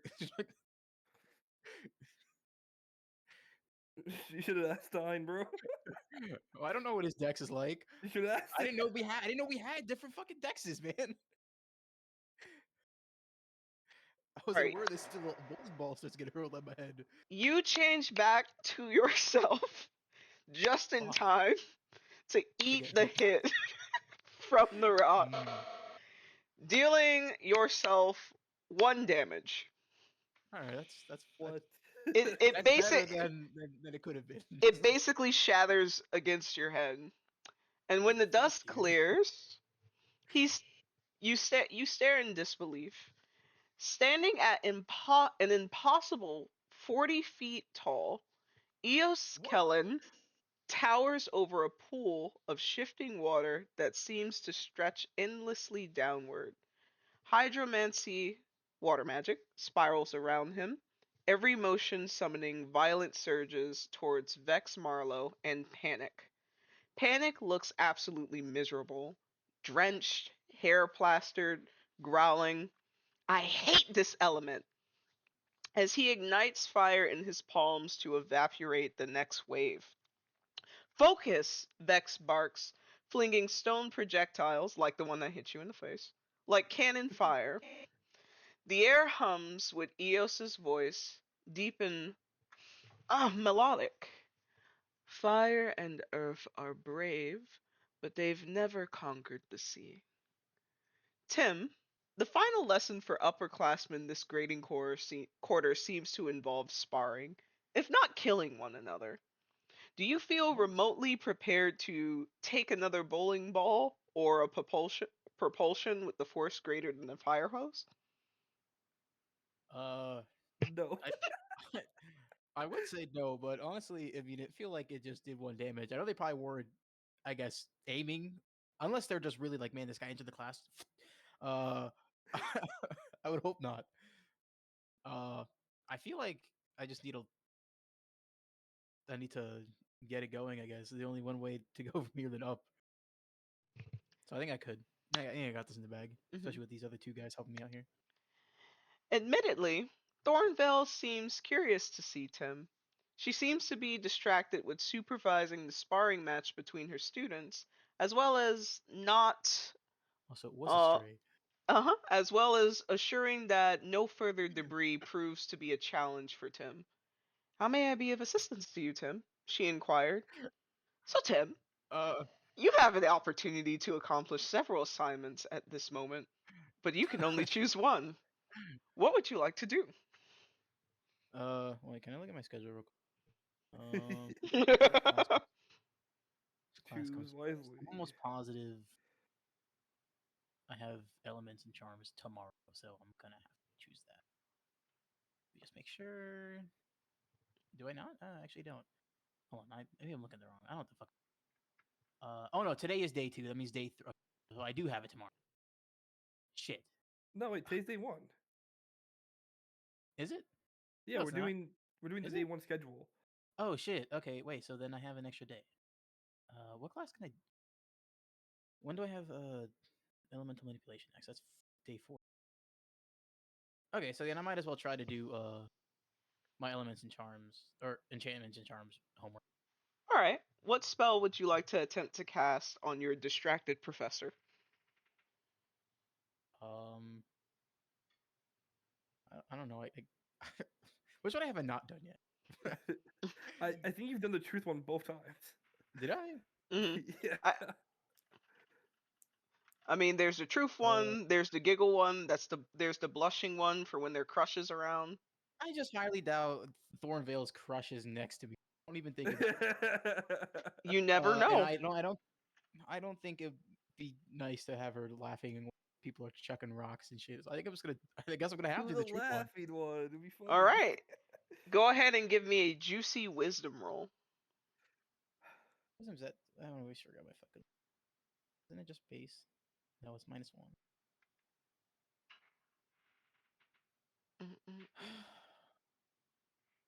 Yes, man. Yes. Okay. Go.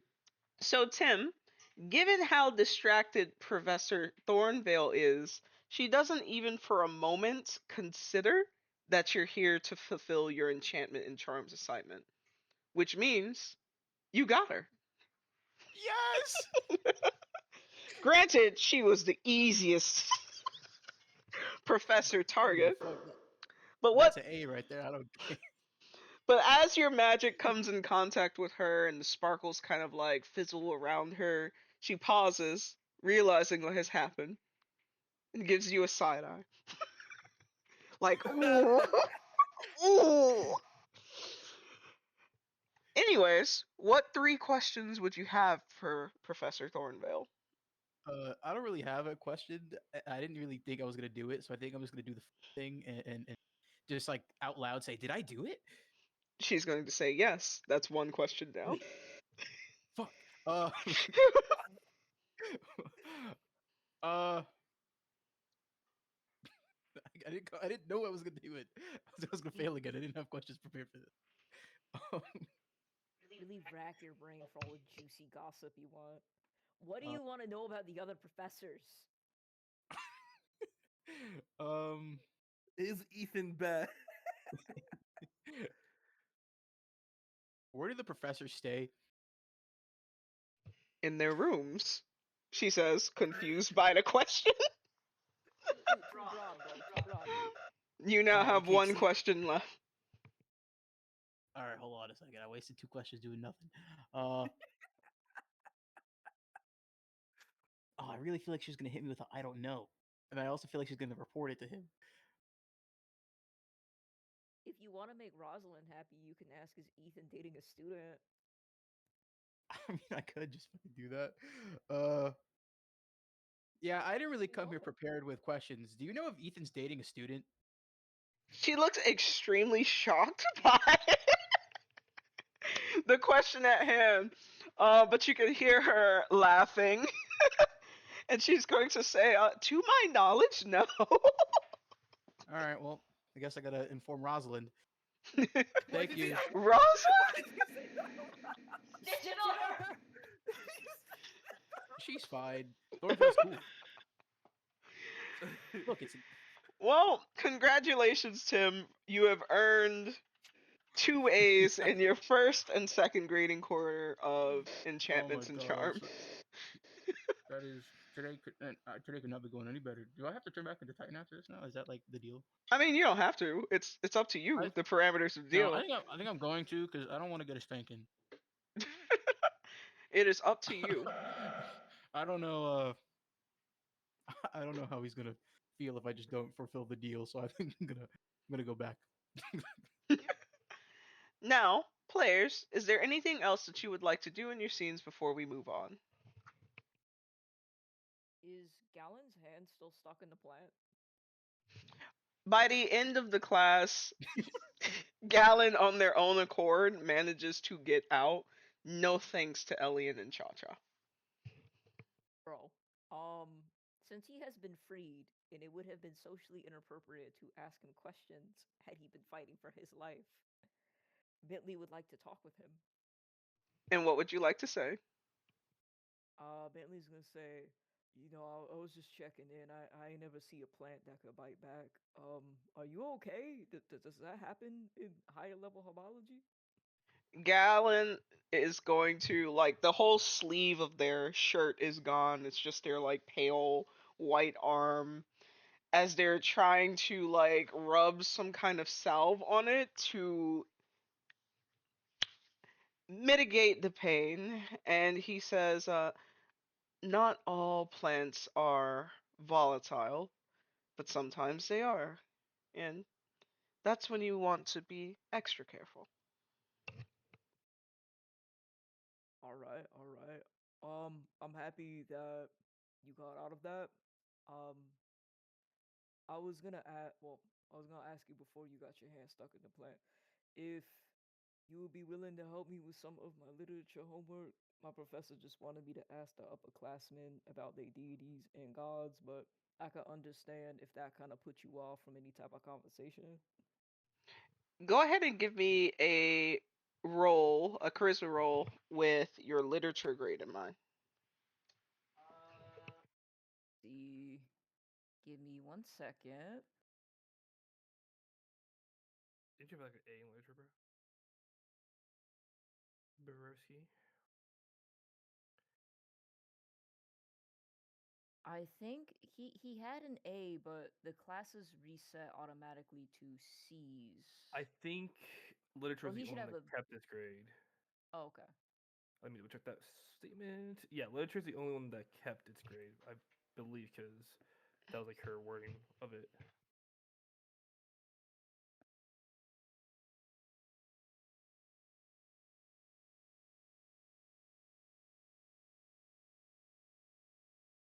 It's a 6.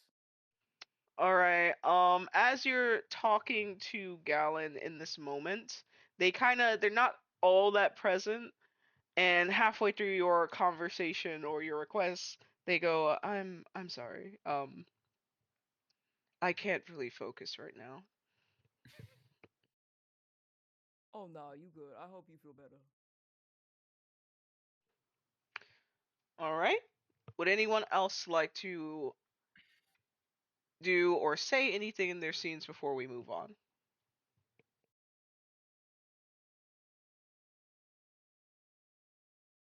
Thank you for Did I being the get target to Riven's my number? homework. Hold on.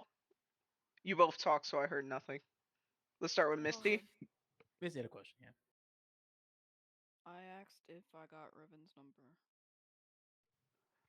Did you did you tap it?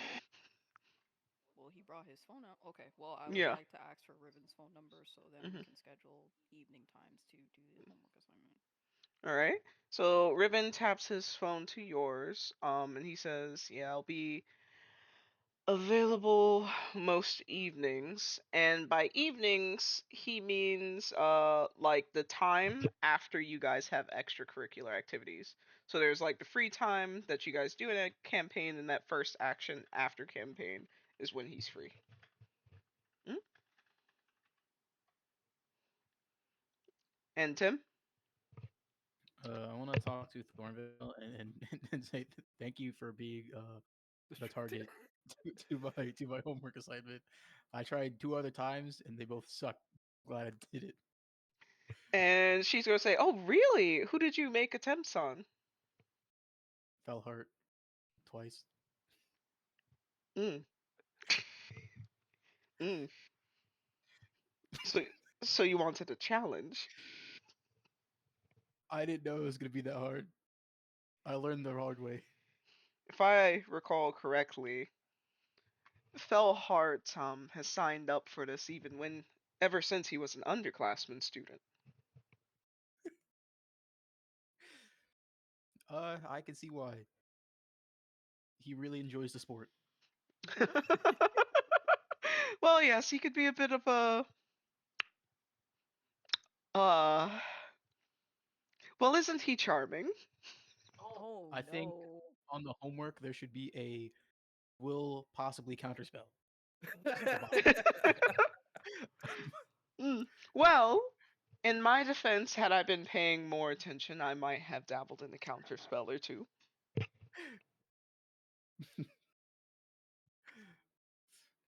So, but thank you. I'm glad I was able to complete this, and I do plan on finishing my elemental manipulation work too. Don't worry. This one was first. I'll believe it when I see it. All right. Well, I feel like I had a pretty successful day. I think can I turn it to Titan now and then like leave? I think we're done here, so I don't You forget. may. All right, Titan. Uh, thanks for the rock. Hmm. All right, come back out. Just start looking at the ring. This is one, two, three. Tim, as you are making the switch, you start to realize that you're feeling a little woozy. Oh my god, what does this thing cost mana? Feeling a little woozy. Bentley, would you go ahead and read the next caption for us?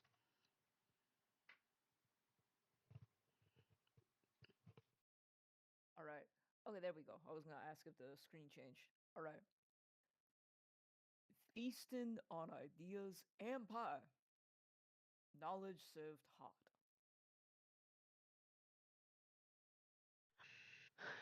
Lunch hour at Solstice was quieter than usual.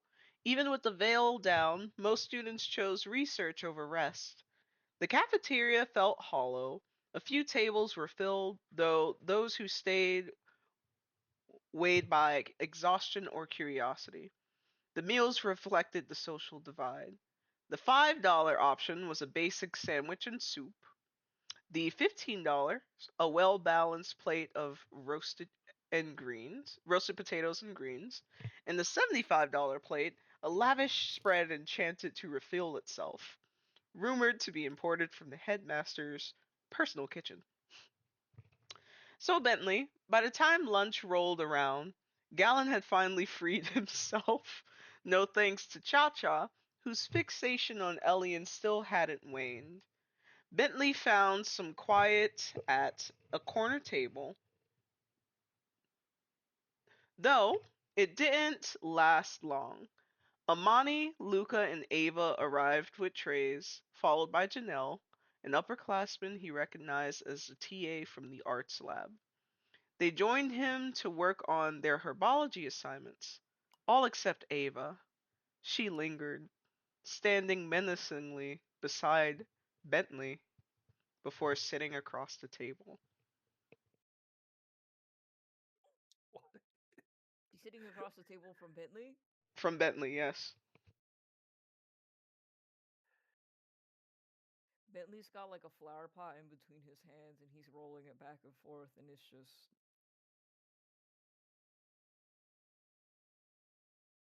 hey, I realized you was gonna be in here today, my bad.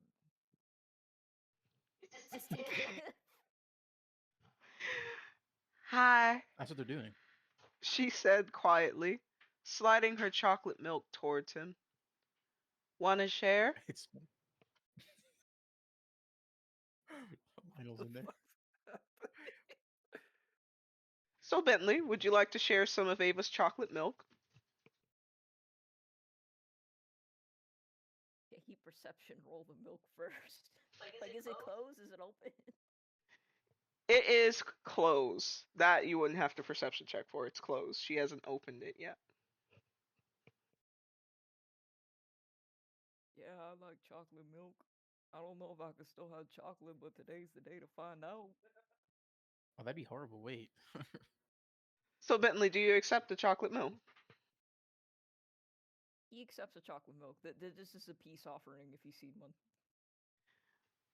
Good, she affirmed, eyes glinting with a distant mischief. You took a gift from me, so the binding ritual is complete. That's how it works. Chocolate milk breaks! Oh god. Okay, thanks, she said before moving back to her station to work on her assignment. So I think to Bentley, get revenge, she's taking you from Kai. so Bentley, Ava's ominous words aside, why don't you share with us what you'd like to accomplish, which I assume is working on your plant, which I assume will be another intel roll. He's gonna work on his plant and just be sad and kind of just shake his chocolate milk in the curtain for a little bit. But then he says, "Fuck it, it already sucks today." So he opens that bad boy up and he's drinking the milk while taking care of the plant. Give me your sweet intel roll. I really hope you hit it. I hope this works for you, man. Ava, what are you doing? I don't I don't know if that's enough. Bentley, today's just not your day. You're gonna have to spend a little bit more time with your plant. Now, Cain's first official shift in the science lab began with irritation. No. Oh. Yes. Specifically, the smell of Ba lingering like smoke. The scent clung to both Misty and Elias. Um, Across the lab, the upperclassmen were busy. Elias was tutoring Kalia, Quinn and Ezra brewing mixtures for assignments. Everything looked orderly until Cain noticed Elias leaning close to a flame without goggles. Elias, man. He's Elias. I know. I know. Oh my god. Before we address Um, that, Cain and Misty, starting with Cain, why don't you share with us what experiment you will be attempting today? Okay. Cain is gonna be trying. Oh, where is it? He's gonna try to do the crystal recharge. Um, just so he can get something out of the science class because he's been failing all his other ones. Go ahead and give me your intel roll. And Misty, what will you be attempting? Go, Misty. She Woo. will be doing the oh my god, the genome. Can't remember how do you Hmm. The genome aid. yes, the genome aid. All right, now you go ahead and give me your juicy your juicy intel roll. All right, Cain, what light crystal? No. Let me read what this experiment is before I ask. Crystal recharge. You can recharge light crystals for lanterns, wands, or focus items. Restores one spent spell used on a crystal. Okay, so you have a light crystal now. Cool. Flashlight. Mhm. And so, just to be, is that something I can carry around, or that's just like it's in the science class? That's something you can carry around. You had higher than a Got it. D in science last semester, right? Gotcha. Yes. Okay. So, and Misty, you have successfully created a genome aid, which me always in Tim's fucking notes tab because he copy and pastes. You can create a tonic that steadies or softens your racial traits. All right. So you are going to now need to come back to the science lab to be able to use that. Uh, you're muted. After coming back the other time to use it, will I finish the science or do I need to come back another time? You need to do this experiment 3 times, which means in total you need to come back to the science lab 6 times. So I believe this is your first success, so that means you have to come back 5 times. Yeah. You're you study the progress. um, Kane's absolutely going up to Elias, be like, "Hey, man, And Elias used is to live." chatting up Kalia is just like, hey, I know you're not really all that good in science, but that's okay, because you got me. I'm a fucking expert, bro. I know this shit like the back of my hand. Alright, so look, bippity boppity boo, and he like does something. You can tell it's like a little bit of magic or kind of a little trick, but and his experiment goes from undone to done. Boom. See, I'm an expert. Now, how do I get you to go from zero to me? It all started when I was 10. I heard you were an expert. Where are those glasses?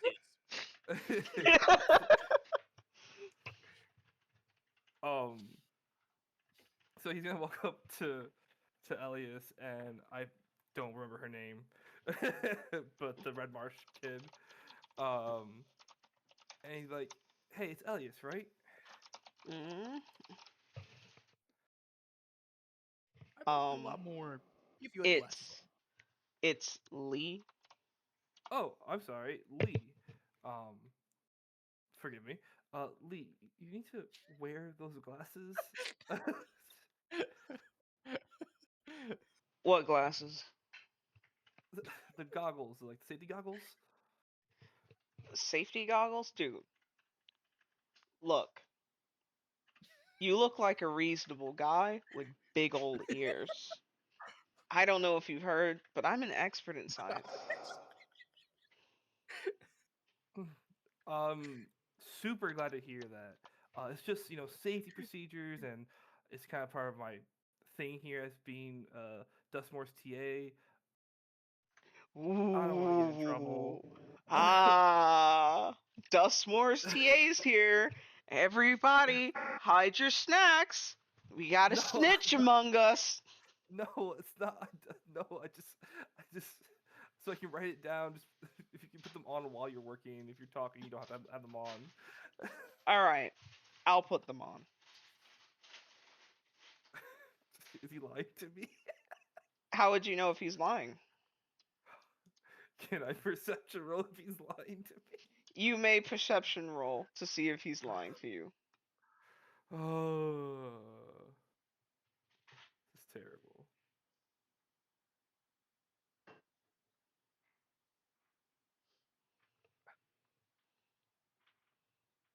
Dun dun. You are unable Oh, to tell. You know what? You think he's telling the truth. This guy seems like a reliable guy. You have no reason to distrust him. I have no reason to distrust him. Hmm. Great. Well, he's gonna, he already finished his project, so he's gonna like sit down at like the TA desk and kind of just watch over, uh, the class, make sure they're following the rules and stuff as as he was told to. So not only does he not put his glasses on, but his nonchalant nature encourages other students to start taking things off too. No, no, no, no, no. so guys, you have to keep your glasses on. so Can I? Kalia's taking it off. Oh my god. Quinn's like, man, it's kind of getting hot in here, and they take off their lab coat, and Ezra's tail kind of like pokes out of their lab coat, and they take it off. Misty, would you like to join the stripping?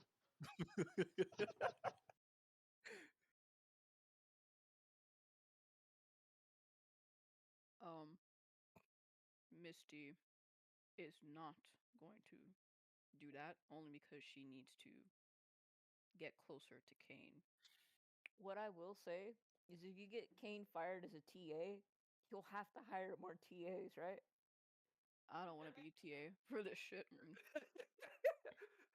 Being a sciencey is crazy. I would not do it only because she needs to get closer to Cain. If she gets Hmm. closer to Cain too, she can also pass the science class. So that is why she will not partake in the stripping. Um, seeing everyone kind of um, following Lee's like what Lee's doing, he's gonna go back up to Lee and uh, hey man, everyone is following your suit. I really need uh, I really don't want to get in trouble. Um, I have I already kind of ate today. If you want this lunch, I So, can give it to you. If you put some, if you if you put your goggles on, and make sure everybody else puts their goggles on. so before I answer this, I want to again ask Misty. So in this moment, you choose to be in solidarity with your buddy system over being in solidarity with your bike club.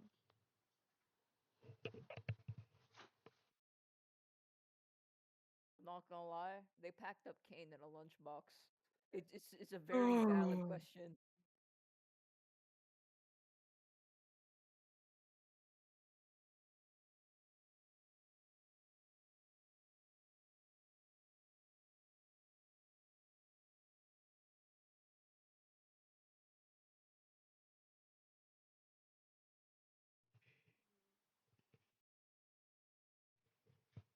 She. Mm, I mean, she only needs to be in good graces of Ball. She's only Boss solves all scared issues. of Ball. That is a bold assumption.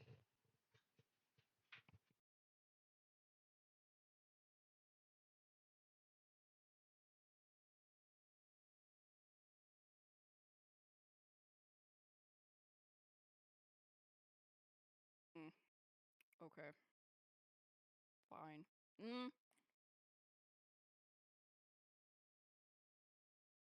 if I need brownie points with everyone, don't I? Everyone Where are Michael for my sure.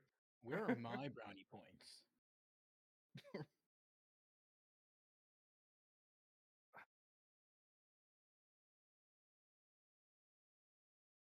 For what it's worth, everyone's kind of doing it, so you're not gonna like stand out.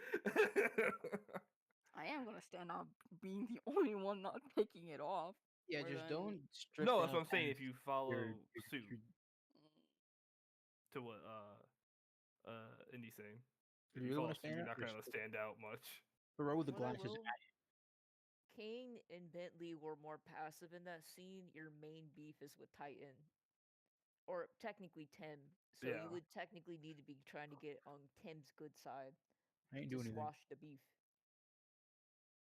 You're trying to make things up to Cain, but the whole reason why everything went to shit is because you're beefing with Titan. Or times beefing with you. Titan v the world. Yeah. Times is upset. okay, then Misty will just take off the lab coat and goggles. All right, Kane, you have lost complete control of the science lab. And Yeah, you are absolutely. trying to give Lee your $75 lunch to get him to behave. Correct. I'm going to need a literature roll because you are now Yeah. bartering and negotiating. Yes, exactly.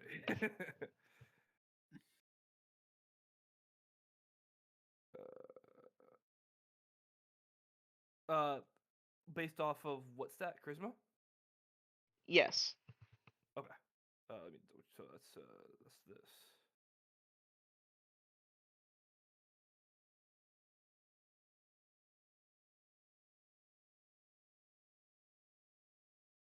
Please. All right. It's like, please put on your shit, man.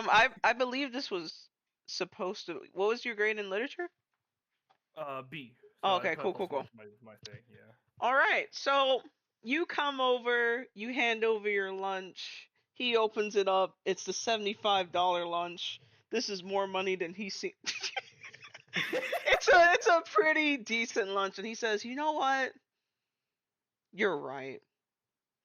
I am oh so sorry that I've inconvenienced you. I underestimated the impact of my aura. So let me put it this way. Whenever you're working the shift, I'll make sure to sign up. That way, I can make sure that things run smoothly. You know what I'm saying?" And he gives Okay. that like slap onto Kane's shoulder. Sounds good, man.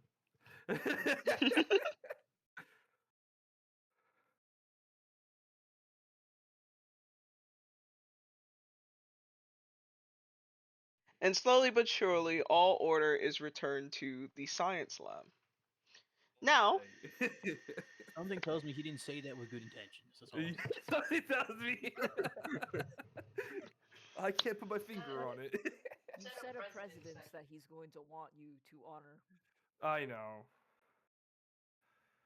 so Tim was one of the few people actually eating lunch in the cafeteria. He was No, I can entering believe it. he was entering the cafeteria when his phone buzzed. It was a message from Roman. Helping Ethan with his phone this lunch. Pray for me.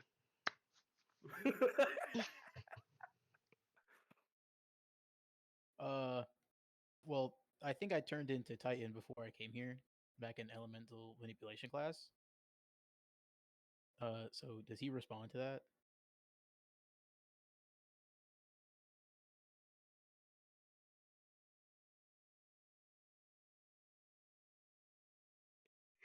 Titan looks at the text message, but he doesn't respond.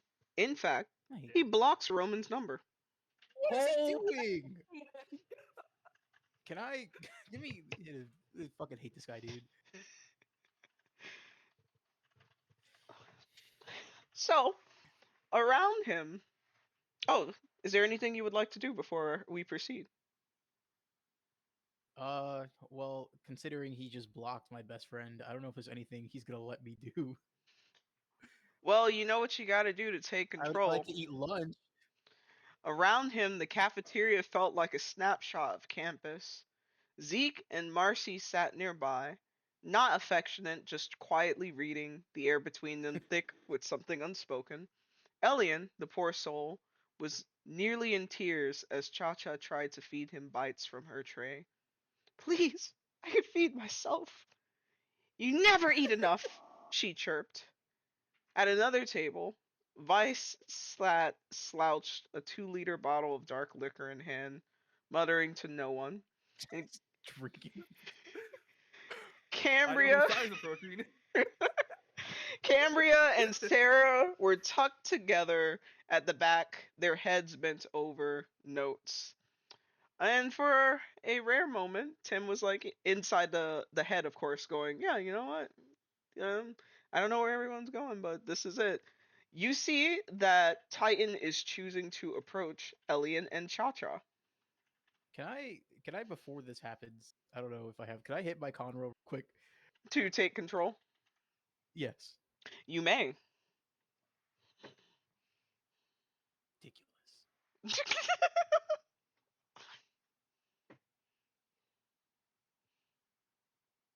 Fuck. It's He the first time I failed walks. that. Oh man, Titan, this is a mess. You have the absolute pleasure of witnessing Titan go up to Elliot and Cha Cha, and he seems Rock. to be rizzing up Cha Cha. Oh, hey, that's what you wanted. You said that earlier. No, that's I didn't. No, I didn't say that one. Mm. And let me get a little Let's just roll put in this here. here. God damn it! Let me just put this here. Oh, not Bring me only out. I have the charisma. dog. At least. Not only is he rizzing up Cha Oh, Cha, he succeeded? No way he succeeded. but the more he is talking to her, validating her and telling her like, why are you sitting here fucking with someone who can't even appreciate that you're here, feeding him a This guy's decent fucking meal. Why did You he do should that? be with a real dude like me. Like, Damn you. Damn. What the fuck? and you could see Cha-Cha's eyes growing with wonder and whimsy No, as her pupils slowly become she's gonna do hearts. this to me. And she places a hand on Elian's face and shoves him off the bench. No, Yo, no, you saved no, Elliot. Let's no, go. no, no, no, Patting no. the Welcome to scene, Fight Club.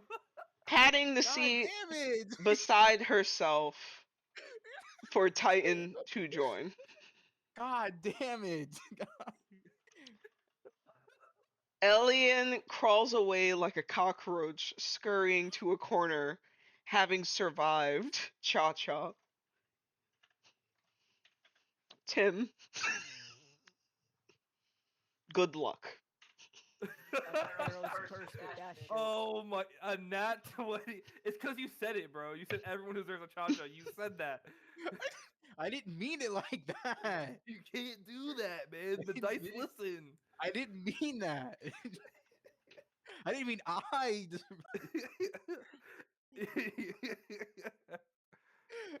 God. Just staring at Stein. My jaw is like on the floor right now. He rolled a nat 20. Stein, with his arms crossed, is going to look to Tim and just shrug and say, "Hey, we never really agreed with the company you kept." That's He found out about her like earlier today.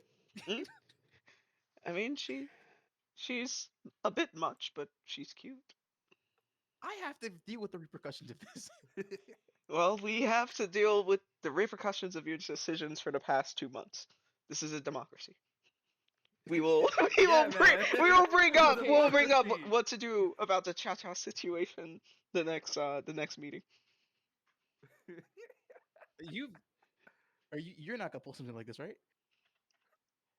When it is my chance to take I control can't have of two people. when it is my chance to take control of the body, I will perform as I see fit. 3 girlfriends, Tim, is crazy. Roman, cha-cha. God, they would all be just dating our personalities. They was dating different people. They take turns. The cheating would be crazy because it's like you think you're making out with Titan, but then it's Tim, and then like someone walks in, and it's just like, oh my god, you're making out with my boyfriend Titan. It's like, no, this is Tim. It's just like, actually, I'm Stein. It's just like, Stein, you're not my boyfriend. Ladies, Wait.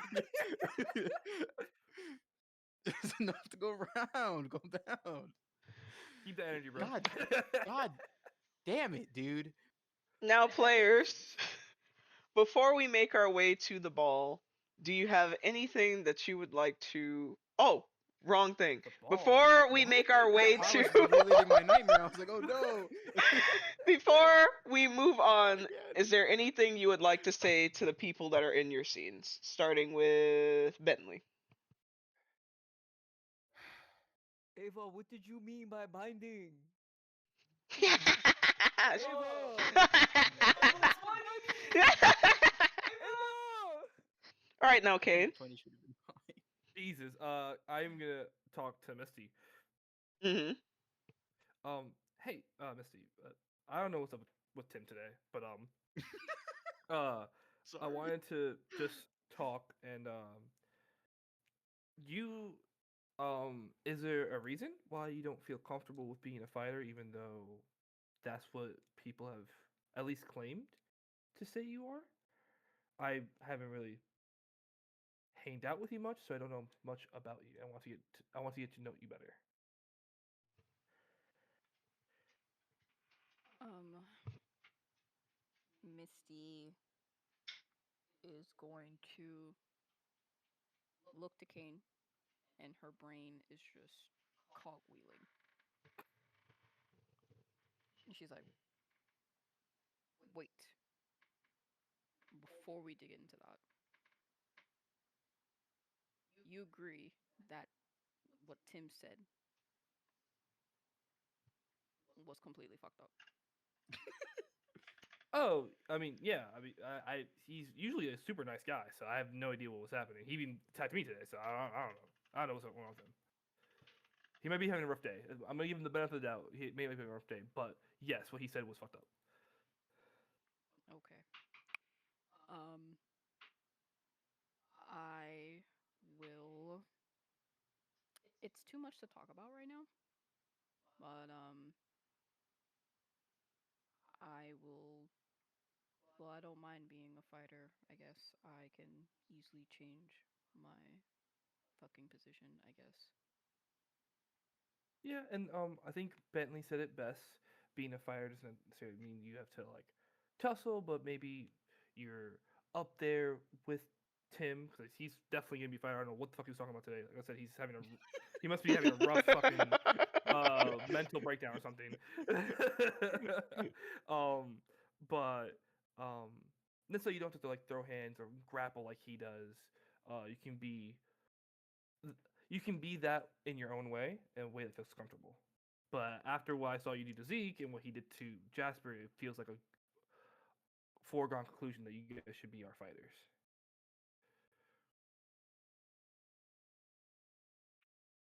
And she excels and she's like, okay, then I will um stick with the fighter role and do my own thing, I guess, when it comes to tussling and stuff. Yeah, and you just let us know how that looks like, and we will all try to help you achieve that. You know, but that's for later. I just wanted to talk to you one on one because, again, I have no idea what was happening earlier. But just wanted to talk to you, check in. Uh, and we will go from there. I just wanted to figure that out. Thank you for giving giving me a moment, and thank you for following the rules. Uh-huh. Well, I appreciate you approaching me, and we'll figure out something from there. Cool, cool. Text me if you need anything. And he kind of like waves. Peace. All right, and we know that Tim. Okay, so I have a question, right? All right. The deal that I made with Felhart, when does that end? Midnight? Well, you had the opportunity to not switch back earlier, but you Again, I'm switched more back. scared of Felhart than I am Titan, and I so I'm willing to take the repercussions of this. I just need to know when it ends exactly so I I can feel, come back here. I feel like that's a question you should have asked Felhart when you had control over your Okay, body. maybe. Oh, you know what? Maybe the ring will do it automatically. Maybe he, set that up. All right, you know what? I'm just gonna deal with it. At midnight is gonna be luck roll. At midnight, the ring is just gonna break. It's gonna just combust into dust. That doesn't. But before it does that, it turns You're me on off. your own. All It right. also made me woozy. I still haven't figured out what the hell that was about.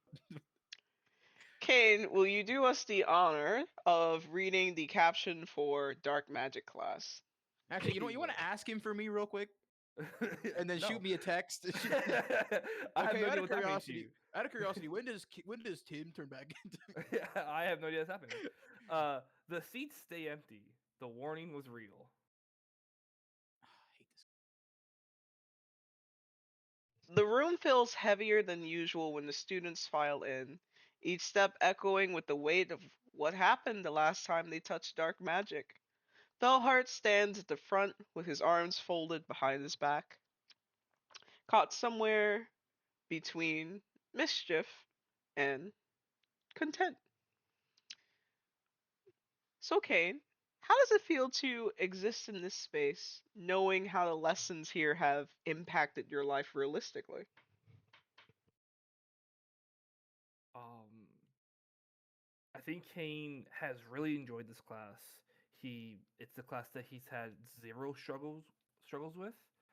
Even like role wise, he's like it's always been pretty decent roles, and so he's uh based off conversations and stuff like that. He's currently trying to wrap his head around being in this class while also and how that affects his relationships with other people. Because to be completely honest, he doesn't want to drop this class.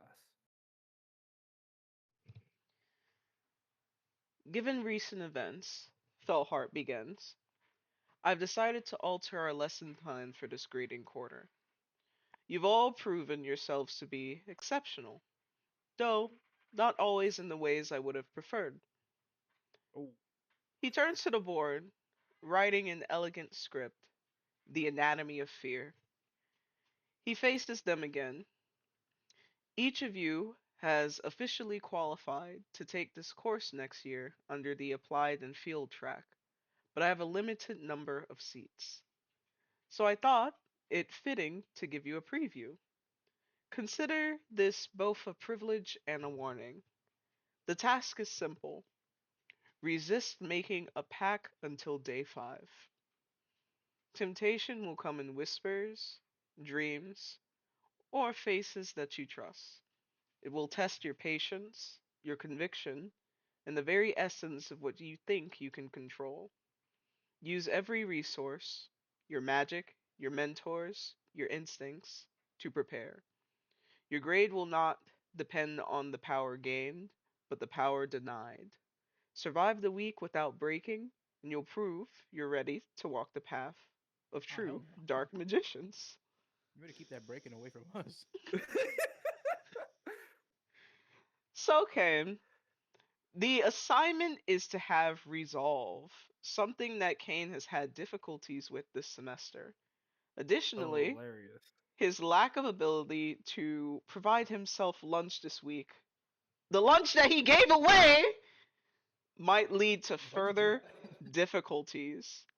What is currently running through Cain's mind and how to approach this assignment? Wait, is that what happened earlier? Before that, you gave your lunch to Elias to tell. Yes, I gave my lunch to Elias because I had kind of. You have suspicious- no money and you don't have lunch. Yes, I know. I'm aware. That first And hat for the cheeseburger's gonna go crazy. I think Kane right now is like. I think the same sentiment as he walked in is kind of the similar one after Felhar speaks, because it's just this is. I think for him, he views this assignment as the actual challenge for him, and he is going through his head to try to figure out ways to um, fill in his gaps, like the missing lunches and all these things, so he doesn't have to be. So there's no way to be tempted. Kind of like the lunch he missed today. Yeah, I'm aware. Yeah, dang. Now, do you have any questions for Felhart before we move on? Oh, I think I think the simplest question is like this. You say it can be like faces. It's like, uh, is this assignment? Does this mean that we're gonna be encountering more like dark spirits or something? I have orchestrated for some reliable entities to assist me in Swear this that assignment. only just speaks in riddles. What? Can't we just say a sentence that makes sense? Okay. Understood. I would love to know if anyone else has asked a question. Mm. So, uh, what's his name? Sorry, I got distracted by one of the gifts. Yeah, it's really You bad. could see that your classmates are kind of like in various stages of having their own inner monologue. Given the challenges that are coming from these last classes, like many of the magical classes right now are requiring that you do 5 things, impossible things even, or working with people. You have to really ask yourself if you have the capacity to take on the dark magic assignment as well as everything else. So the sentiment across the classroom is just overwhelmed. Mm. All right. All right, Kane. You also receive a text message at this time. It is from Nina. Okay. We're breaking up. And it says, double date, library room. Double date library room. He texts back. Uh, today? Question mark. Yesterday, When? right after class. Okay. Yeah. Sure. I guess it's good. Yeah. Sure. Okay, I'll see you there. Bye. Bye. Not that I needed to say bye because it was a text message. You write samesies. All right. Now, Misty, would you do us the honors of reading the caption?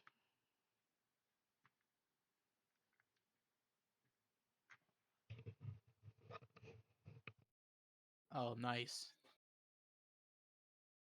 The halls hum with afterglow, magic, rest, heartstone. Can't for this dickhead to explain himself. With no extracurriculars tonight, the academy fell into an unusual hush. For once, students could do whatever they please. Some took advantage of the quiet to study, while others sought rare moments of rest. The air carried a sense of uneasy calm. After the chaos of the recent weeks, even normalcy felt fragile. Candles burned low across dorms, libraries, and labs as the moonlight painted soft silver lines through the academy's halls. Bentley didn't expect to see Janelle again so soon, let alone in her TA role. She greeted him warmly before gliding off to assist another student. The only upperclassman seated near him was a tall, composed man who looked eerily similar to Professor Redmarsh. The resemblance was uncanny enough to make Bentley double take. And as he settled into his workshop, Sarah entered, smiling the moment she spotted him, and without hesitation, she placed her things beside his and leaned in to ruffle his hair, fingers brushing the base of his ears in a familiar, comforting way. I should have known I'd find you here, she teased. I'm just working on commissions. Turns out people liked my dresses from the ball. Of Oh course, they like the dresses from the ball. You made them. yeah. She adjusted her fabric rolls with a proud grin. I thought I'd take it easy tonight. What about you? How's the Switch treating you? I'm absolutely in love with it. It's the best thing that's ever hit my life in the past like 2 months. It's amazing. They're letting me invite people to my island now. Oh, oh, Bentley. Never change. I'm really trying not to. Um, I'm in here today to try and like do something experimental. I wanted to see if I put more stones on my flower crowns, if it'll change what they could do for me. I just we'll see what happens. I don't know how it's gonna work out. Ah, we love a good experimental design. I can't wait to see what you do. It might even inspire me to put more, I don't know, bedazzling on my corset. I mean, I feel like you could never go wrong with a good bedazzle. The more the better, the sparklier. You can only go up.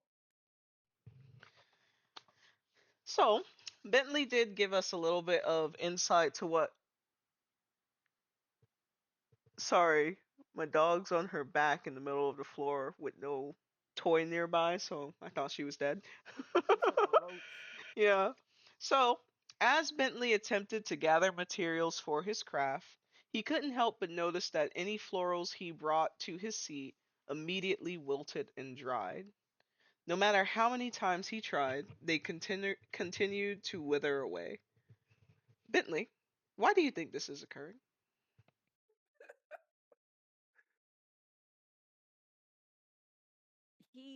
There's a lot of directions this can be going in. This could be his run in with Vice. This can be his run in with Ava.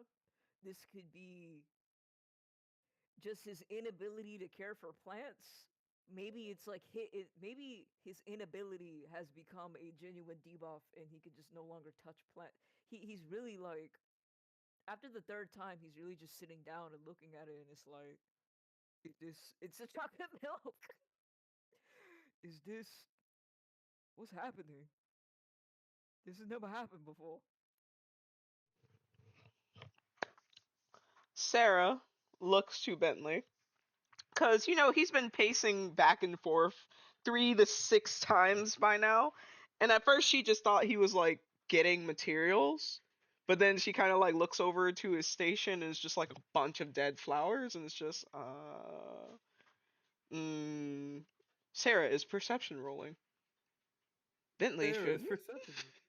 Bentley should investigate what's going on too. Okay.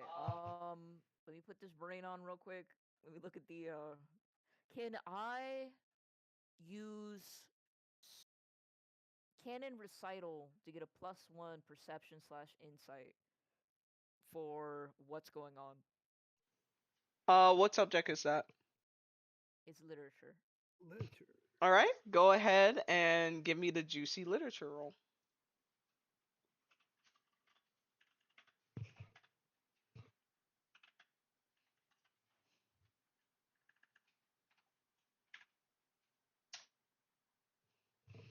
Mm. So Bentley and Sarah come to a similar conclusion as their gaze shifts subtly towards the upperclassman who looks strikingly like Professor Redmarsh. His jaw is tight, movements rigid, as he struggles with a living terrarium. Each slip of the hand causes nearby plants to wilt. The tension in the air hums with frustration. If he keeps this up, Bentley's own project might be affected. So, does Bentley step in to help and risk irritating him, or report the issue to the TA and risk making an enemy? He would step in to help because snitches get stitches, and the first thing he was told day one of Virdora is nobody likes a snitch.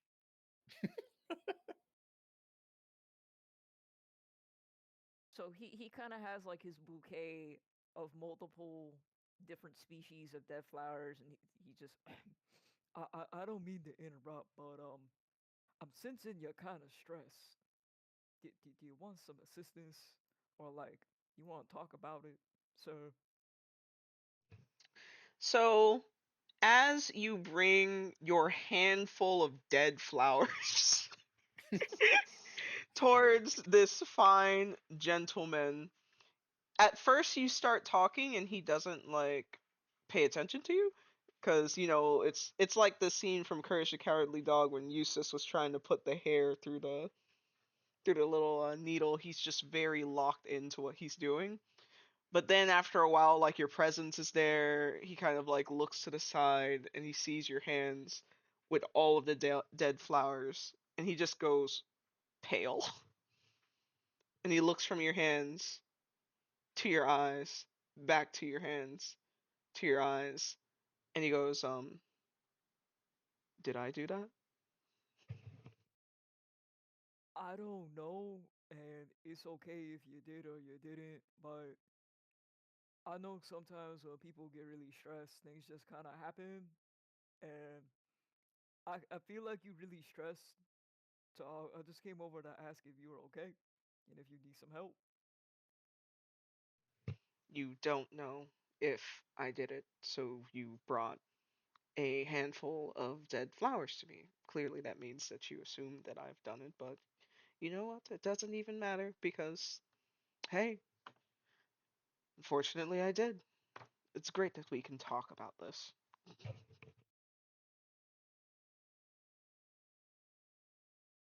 You can see that he's kind of processing if that's like a sarcastic response or if that's his tone of voice, and he nods in acknowledgement, and he looks down and he asks, "So, what is this that you're working on?" Oh, I'm not surprised that you haven't seen something like this before. You don't strike me as an upperclassman, but this is a terrarium, a magic one at that. But what it is less important than the fact that I have inconvenienced you. So I'll just gather my things and make myself scarce. I wouldn't want to inconvenience any of the students in the public laboratory.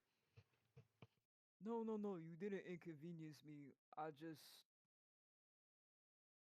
He puts the flowers down. Let me start over. My name's Bentley. I just came over because you look stressed, and I just want to ask what was going on and if you okay. But if you just want to work on your project, I'll just work on mine, and we can continue using this public space.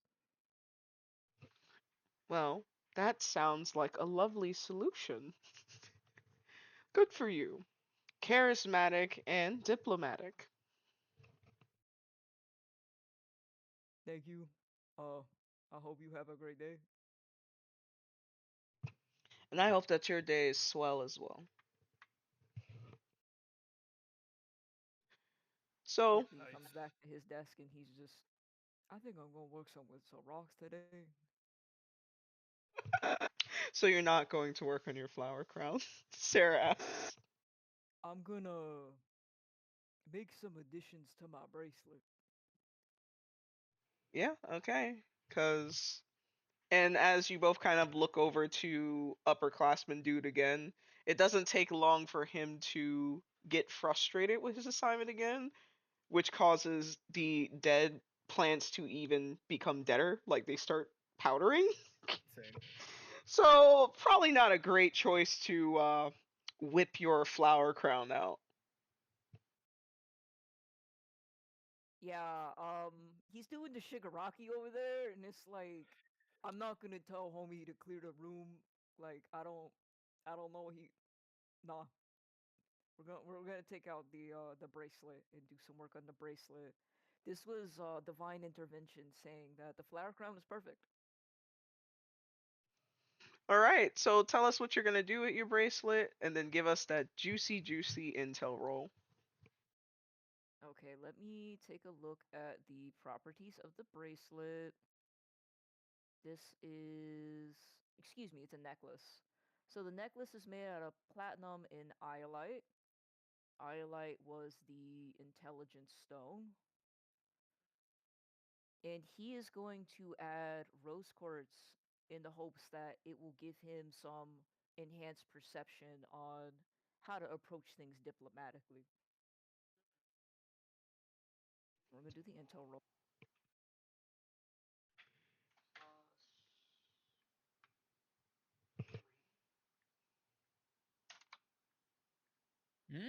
Mm. I don't know if that's enough. So Bentley, you don't quite achieve the magical impact that you want for this craft, but you do achieve the aesthetics of it. It feels like this is something you're going to have to take an additional crack at if you want to be successful. You know, I'm still standing, so I feel like this was a good day. Now, upon arriving to the library study room, Kane's dismay was immediate. The date was somehow worse than expected. Jasper Jasper sat stiffly like someone forced into detention, while Noel unpacked a small fortress of textbooks, parchment, and charms. The two barely exchanged words. Nina, of course, was unbothered, patting the chair beside herself for Kane to join them. Uh, he comes in the room, waves, "Hey everyone!" Obviously sits next to Nina. Um, uh, super glad we can do this. This is gonna be fun. Obviously, you get no response from Jasper. Yeah. Perception check. Perception check. But Noel does say, "Hello, Kane. I'm looking forward to another successful study session." This is who you So, think this is. so, Kane, Nina sends you a text message under the table. And the text reads, I have some questions prepared for conversation. Just play along. Oh, okay. This isn't a double date. This is a sting operation. Send a text sounds good. Says it out loud by accident.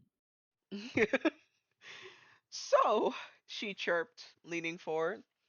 What are you upgrading next? Noelle didn't look up. Um, my memory file was first, then performance modules. Therefore, my next upgrade, I'd like to enhance my arcana capacity. His tone was clinical and detached, the magical equivalent of straight as a ruler. Jasper side-eyed Noel, crossing his arms over his chest, as if he'd rather be anywhere but here. So Cain, how does it feel to know that this is what your social life has come to?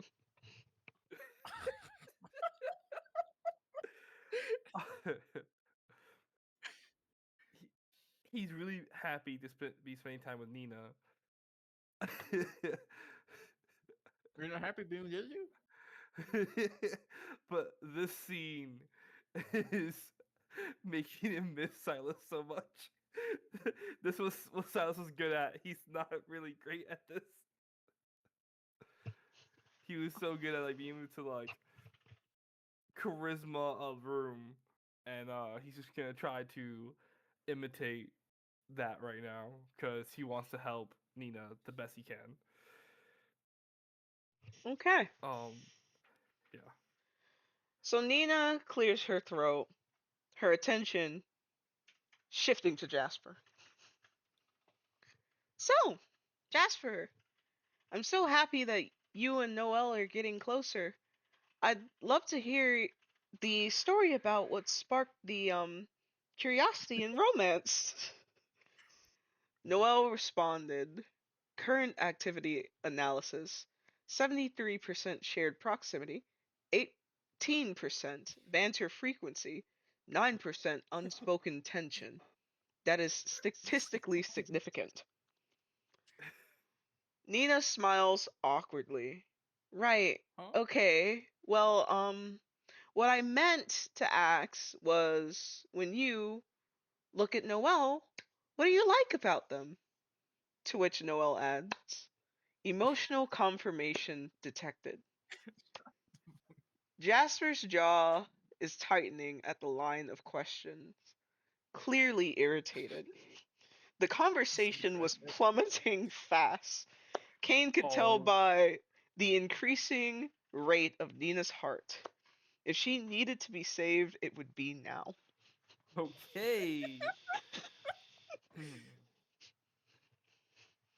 How do I pivot this? Let's see. What do I know about Jasper? Do. Going through any notes I may have. Yep. Uh-huh. Yep. Nope, that makes sense. Give me 2 seconds. Can you use? Do you have a good grade in literature? I have a B in literature. Can you use one of your charisma skills in literature to saving roll her to Uh, soften the irritation? Junior, you might have to pull out math. I'm gonna be honest with you. There you go, story weave. +1 saving throw for Nina. I'm just making sure I get this right. Uh, do You might have to do a variable shield. a variable shield.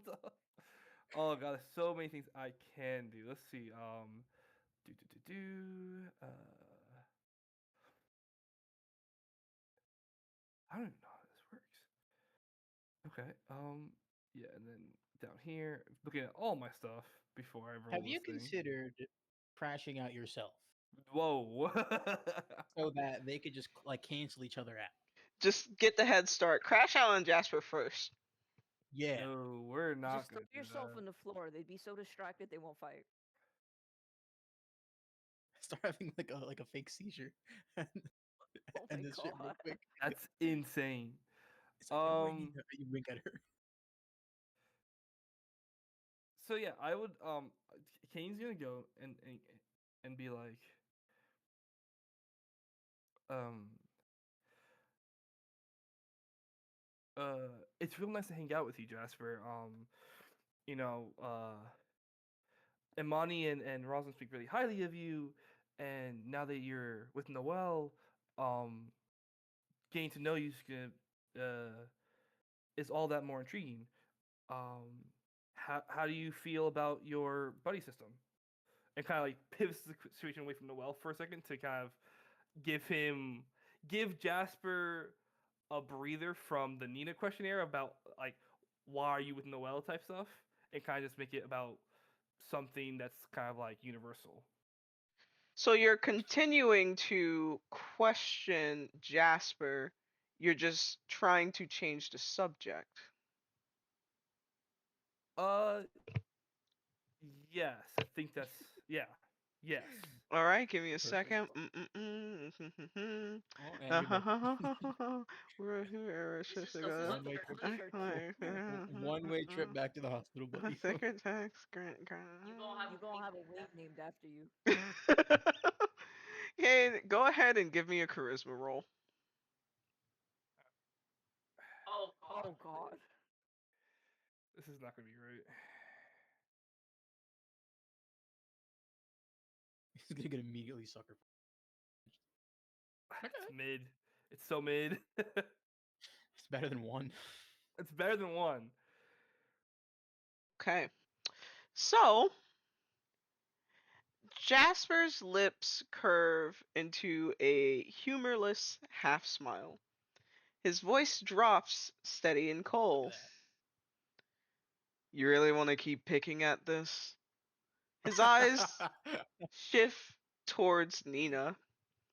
You act soft, but your curiosity's got teeth. Good thing mine's sharper. He sits up intimidatingly fast, causing Nina Oh, to boy. jump back in fear. You know, he kind of, what do they call that? Like where he fakes her out, like jumps to her kind of Yeah. way. He's fainting her out. No, faking her out.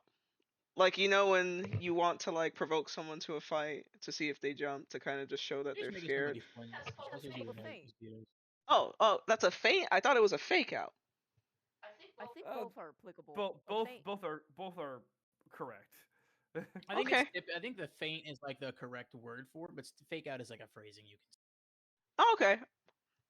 He's Now, too big to be doing that. exactly the Huge. point. So a silence persists between them before he leans back in his chair. Cain could hear Nina's heartbeat intensifying. Shaky breath. Her chest rose too quickly. Noel pointed it out as well. Elevated heart rate detected. Irregular Oh, breath. Noel, you're not helping. Diagnostic. Panic attack in progress. Oh my Cain, god. the Yes. predator in Jasper has triggered the prey in Nina into a mild panic attack. What would you like to do?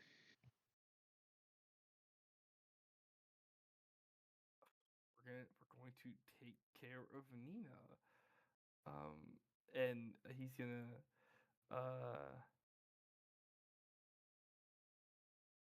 he's gonna grab Nina's hand, look to Noel and Jasper, give like a soft smile, like, give us 1 second, and he's gonna take her out the room real quick so she can like not be in the presence of a predator or that predator specifically. She goes from the presence of one predator to another. Cain, no. with respect to your science grade, could you please provide me with a constitution roll? Pretty good. What is my current? I guess it's just a C. Mm-hmm. Does it go up for successfully doing it? No, right? I don't think so in this case, because you need to do No, like, right? yeah, you need to do the Okay. experiment. So it's just a C. Mm-hmm. So it's just base then, right? Yeah, I think it would just be base. You said con or charisma? Con. Con. I don't think I have anything to help with this. What about math? Can we use math for con like all the time? But the math stuffs are not what I need. You never know. Yeah, no, that's what the fuck here. I'm walking around with this light crystal. Can I use it? I don't know what it does. It's just a flashlight, bro, isn't it? Shine it in her eyes so she can make the Light reason why. crystals. The experiment itself says that light crystals. Hold on, let me open Tim's note tabs. It's used for recharging items. So let me Got confirm it. that. So you don't How do you necessarily have an recharge? item. Where is it? You can recharge light crystals for lanterns, wands, or focus items. Restores one Got spent it. spell used on a crystal. So you Got it. just, yeah, you kind of attach it to another crystal. Understood. Ah, fuck. I know she's in enchantment class, but I don't know if she has anything. She hasn't talked to me. Okay, I just have to roll this straight, I guess. You Okay. got that. You said it's a con roll, so that's what that is. I'm pretty sure. This is not gonna go great.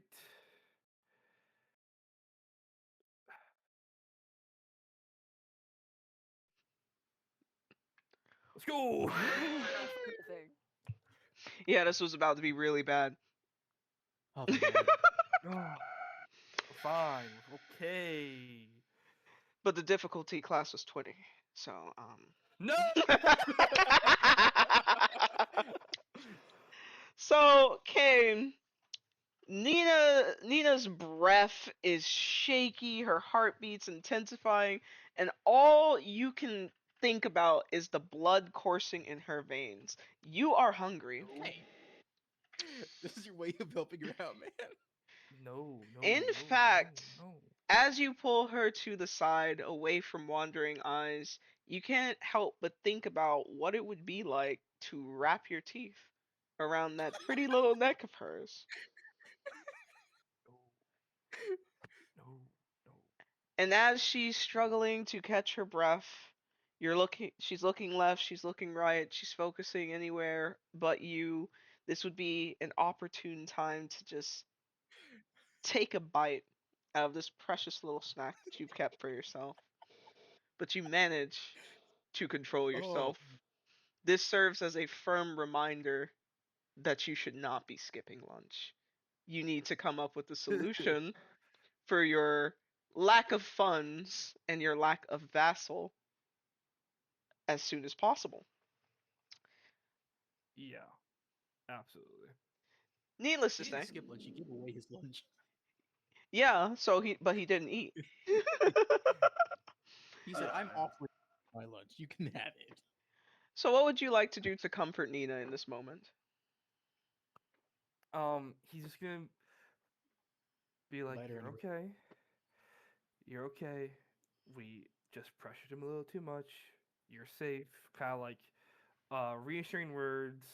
Um, uh, like affirming squeezes around like her like shoulder blades or her shoulders. Um, and kind of just do his best to comfort comfort her. Um, in this moment, in this private moment, so she can so the panic attack doesn't get worse and hopefully gets Mm. better. Um, and if this is a role, I would love to use the narrative resonance since I'm acting with an archetype being I'm trying to be charismatic in this moment to like help her calm down and so she doesn't view me as a predator. So you're trying to roll as the archetype of a prey, a fellow prey. Archetype of being charismatic, which vampires are known for. He's using. I think in that case, the archetype is you're a predator masking as prey to make prey trust you. Sure, That that's that. that. Go ahead and give me that no juicy prey. charisma roll. All right, and Totally. oh my god, this is so stressful. She's gonna. Okay. If you could roll a one, she's just going to like get out of her panic attack because you sound so stupid. She's. I wish. There we go. All right. You are successfully able to lull Nina into a calmer state. She's not entirely okay because Jasper is extremely scary and who knows what would have happened if he actually left a chair. But in the very least, he's out of sight, he's out of mind, and she's able to stabilize. She's looking at the door where you all left Noel and Jasper, and she kind of mothers that wow, Jasper's kind of a butthole. LOL. Um, Hate that. hate the yeah. Um, you know, he doesn't seem to like to talk about himself. I think we might have to take a different approach to get to know him better. You know?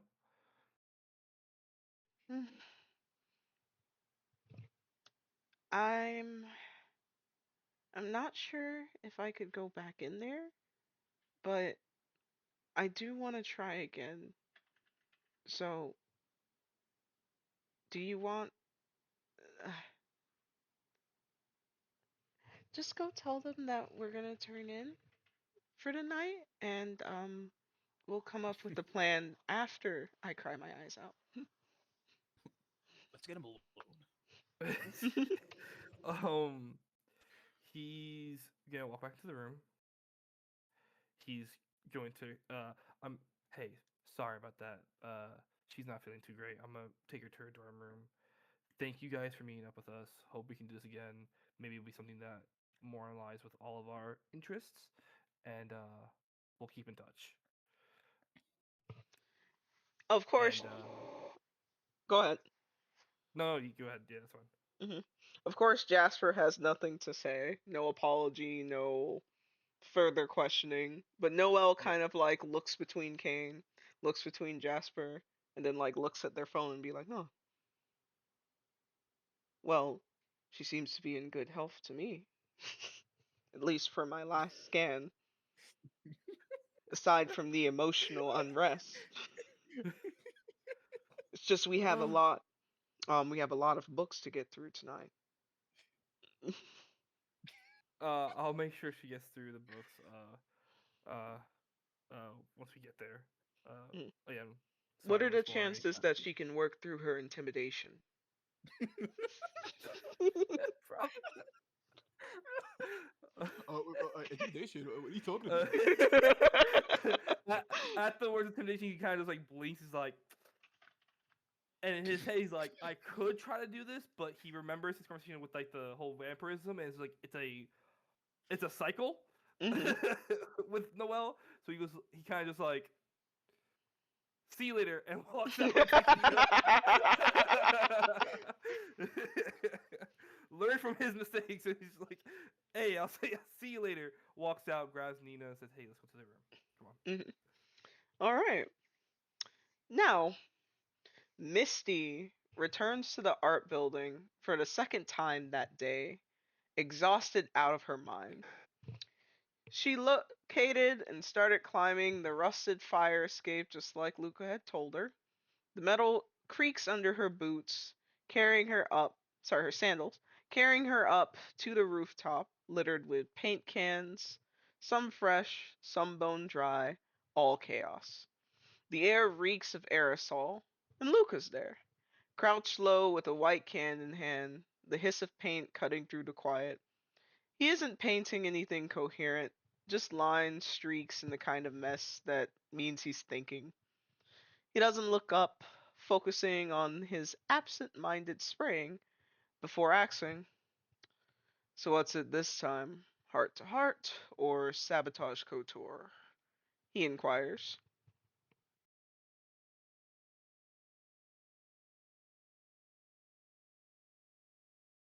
Um, she she's just gonna exhale and she's just like, ah, heart to heart. Mm hmm. Um, call it? Is this what you do in your free time? I do a lot of things in my free time.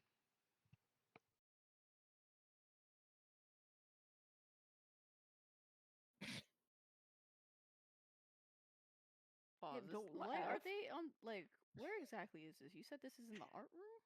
The roof of the art room. Hey, Oh. No, it says Misty's Manor. You're at the top of your house. Bruh. You moved out. You go home. You became homeless.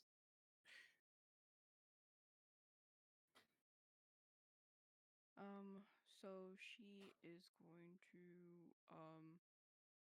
like offer, well, not offer. She's gonna ask if she can get a spray can too and like spray something. It's a free country. Okay. So Misty happily takes one and shakes the can up and starts. All right.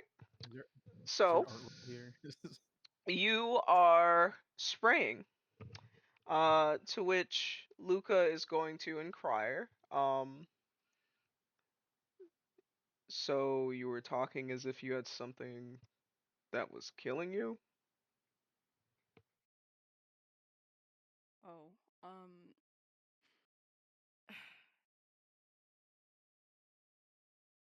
like, obviously, I've been going through a lot. Everyone's going through a lot. I just finally had some time to think for a bit, and I just wanted to know about the whole vassal thing and like,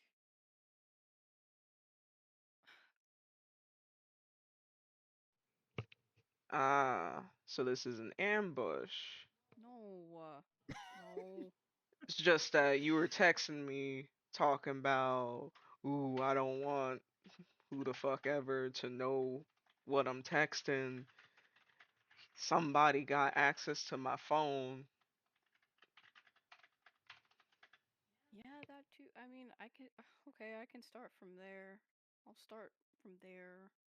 Um, yeah, Ba has access to my phone, but like when I took the book to the library, to be fair, they did say Ba took out that book, but the person who gassed my room was wearing shoes, and Ba doesn't wear shoes.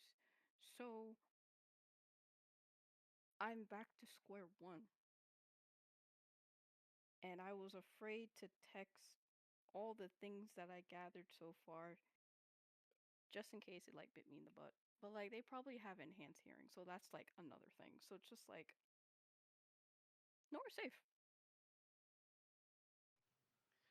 That sounds like one hell of a foreplay.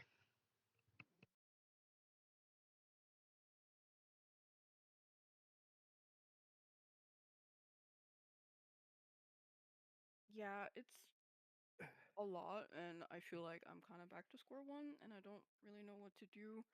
I definitely don't want to like snitch on them because you know snitches get stitches. So, um, and as of late, it seems like they kind of like stopped bothering me for now.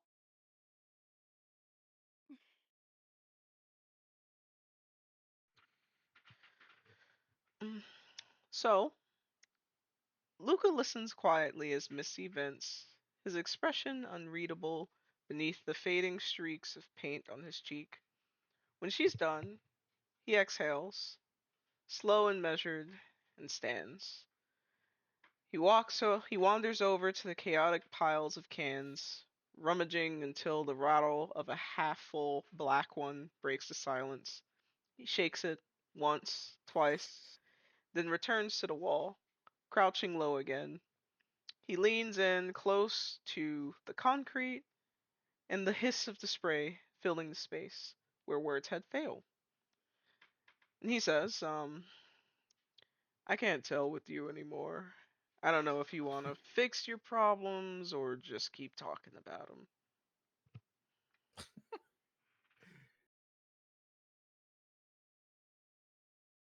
Um, I want to fix my problems.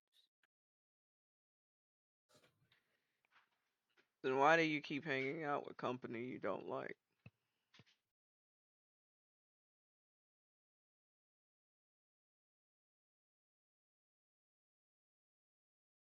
Um, Hmm?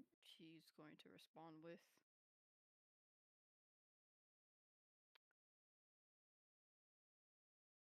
I just don't like being alone, and that's totally on me. And he shakes the can a little bit, and he says, "You know, I've been thinking long and hard about how these buddy systems are set up, and you know, you're there with Tim, Cain, what was the other one? Bentley, yeah. And for the longest of times, I was wondering. I'm just like, why these motherfuckers? Like, if there's any group that Whoa. doesn't make sense, it's definitely those four right there. But then I realized something. You all have something in common. Kane, I don't know what the fuck is wrong with him. Nice. It's like we well, we like 10 weeks in now. Dude still can't suck blood to save his life. Then we have Captain Crash Out Tim over there, I didn't even do anything. What? who took What are you talking about? who took 110 weeks to figure out that meditation was the answer to all his problems. I didn't even crash out. I get that part. Mhm. And God bless Bentley's heart if there is a God, but I've never seen a worse hand dealt to someone who can't fight than to be a species that is built on fighting. And then there's you. You hate being alone, so you keep the company of people who you feel lonely to be beside.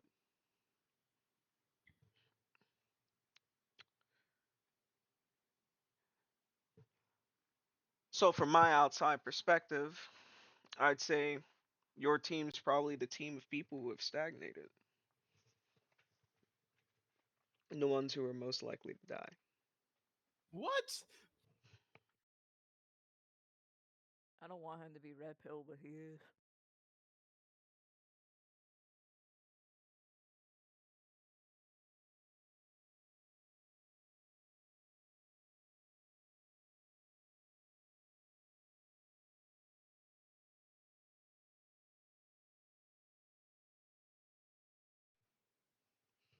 Damn, Luca really fucked y'all up, huh? It doesn't feel good. And not, hey man.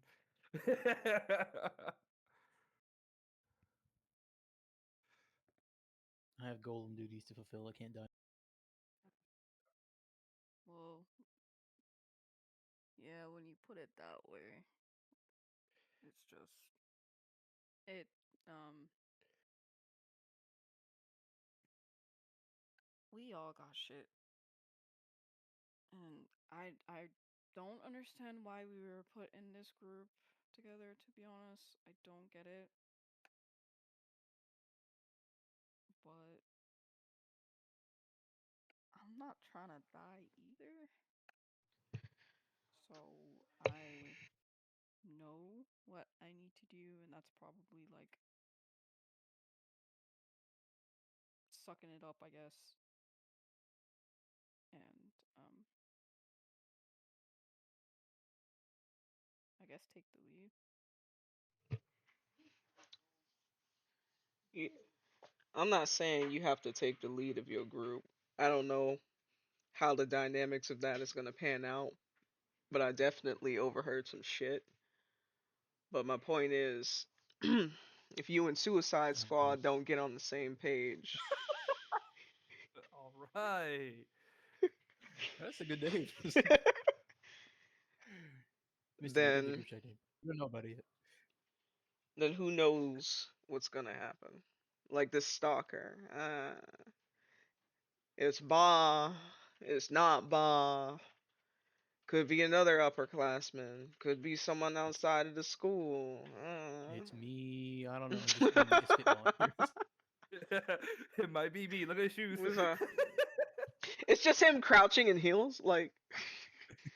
But he's like, it could be Ba, it could be this, it could be that. But if I didn't know any better, I'd say you're exactly where you want to be.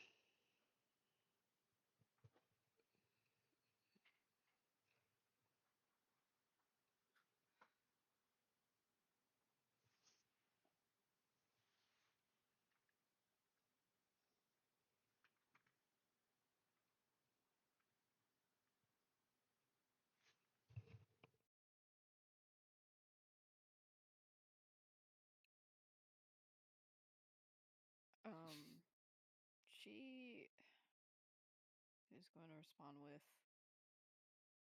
"This isn't where I want to be. Um, it's just not."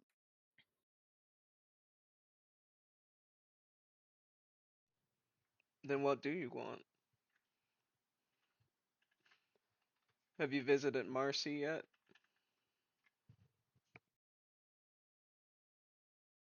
No. Mm. And he's like spraying the hiss of his paint, filling the silence. Last time I checked, that was the most important thing to you.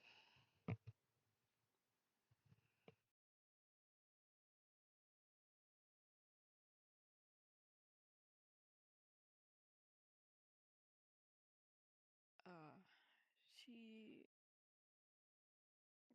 she's on my mind. I just don't know how to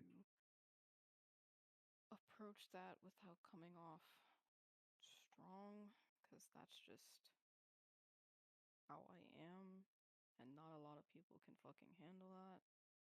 So I'm also really struggling on how to approach things too.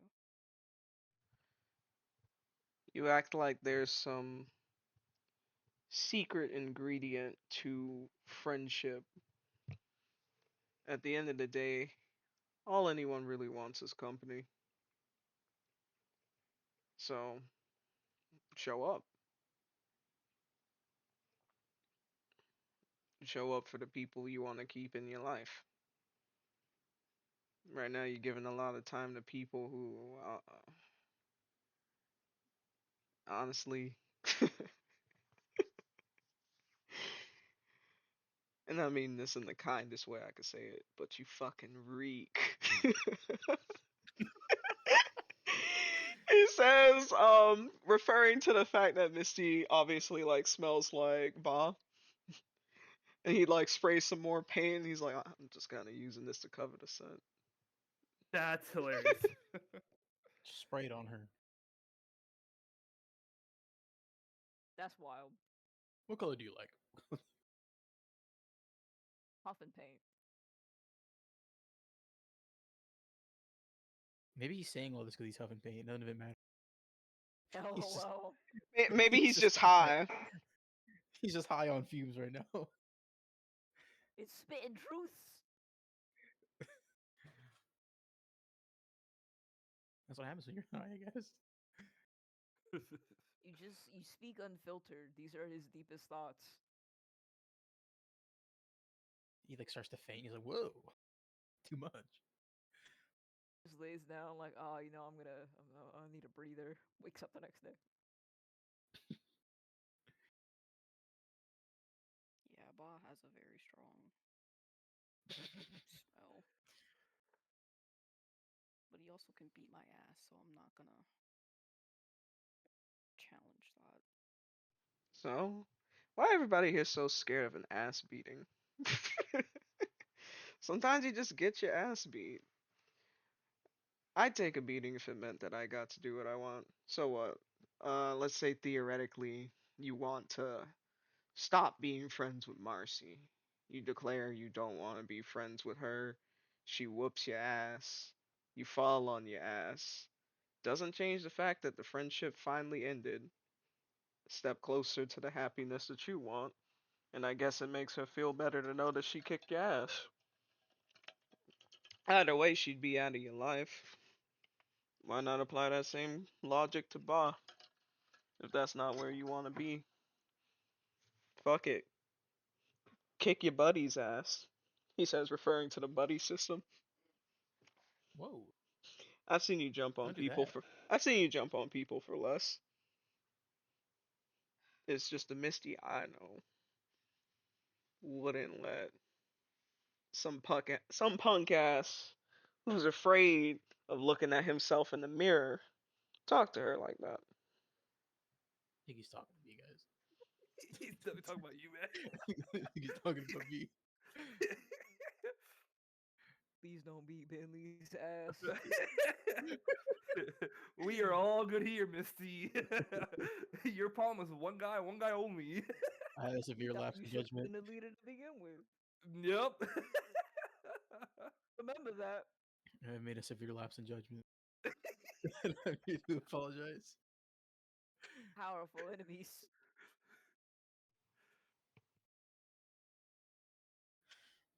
The cogwheels are turning in her brain, and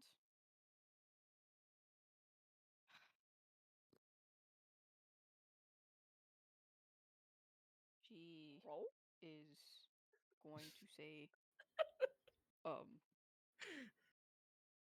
um, well, I definitely needed this heart to heart conversation, and I appreciate it because I just, I do want to jump on somebody. I do want to step on someone's neck.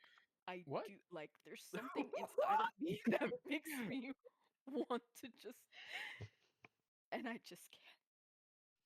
I'm holding back. Who has I super hearing? know I Someone hear am. that. Let me raise you one further, Misty. If the institution was built to accommodate the crash out of 100 different species, why then, and follow me on this, should you hold back if no one else isn't going to? This guy is not helping. I think he's Damn, helping a he lot. really shouldn't have said that. He, He's he's dropping he's dropping some bars. I'm not even gonna lie to you right now. He might also come from a background where it's already cutthroat. So coming into a cutthroat environment, it's like they're not stopping anybody from beating your ass. They're just letting everybody self-regulate. That is your tactic of succeeding. Then why limit yourself on rules that don't matter in Solstice? So I get where he's coming from. Should have con rolled earlier. It was too good.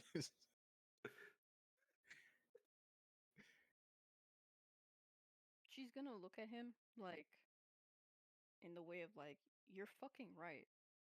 Like,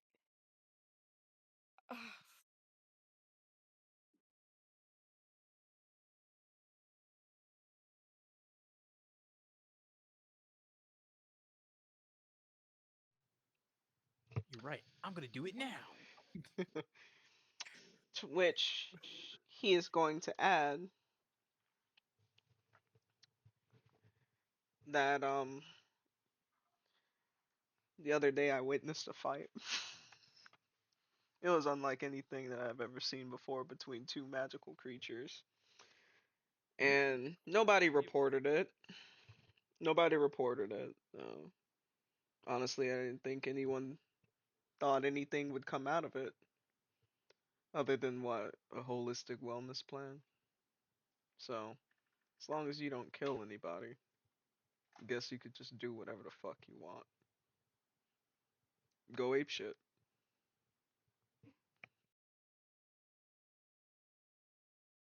Okay, well, I know what I'm doing tomorrow. Yeah, you a big girl, Misty. Don't let anybody make you feel small, regardless of how much stronger you think they are. Thank you. I um I needed that.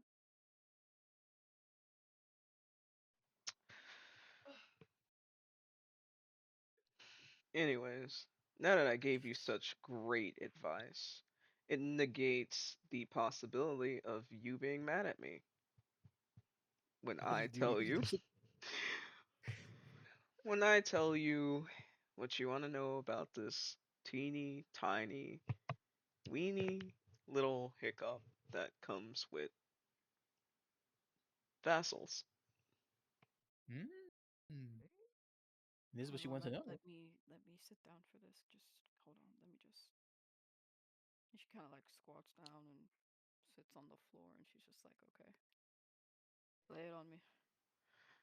Uh, so I'm not gonna go into the semantics of all of the fluff they put around it, but essentially, you know how I've been living in your head rent free, even though we haven't been talking?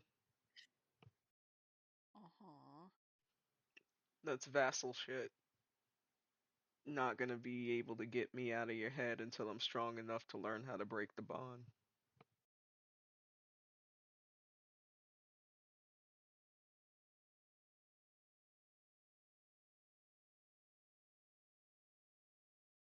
Okay. So I can't stop thinking about you until you get strong enough to break it on your own. What if I like thinking about you? Okay. Yeah,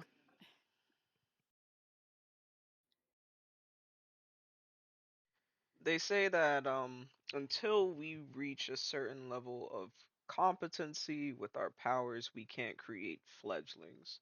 So in the meantime, I can create a couple of vassals. One at my current level. Um, you, yeah. So You. until I'm strong enough to figure out how to break that bond, I have certain powers over you, none of which I've exercised, except one that I couldn't figure out how to turn off for a little while. Um, I could pick up on your thoughts and your mood involuntarily, of course. Insane. So you get cool benefits, but I don't. What do I get? Like a good bite on the side of my neck, and then that's it. Like, I mean, I used to eat you out,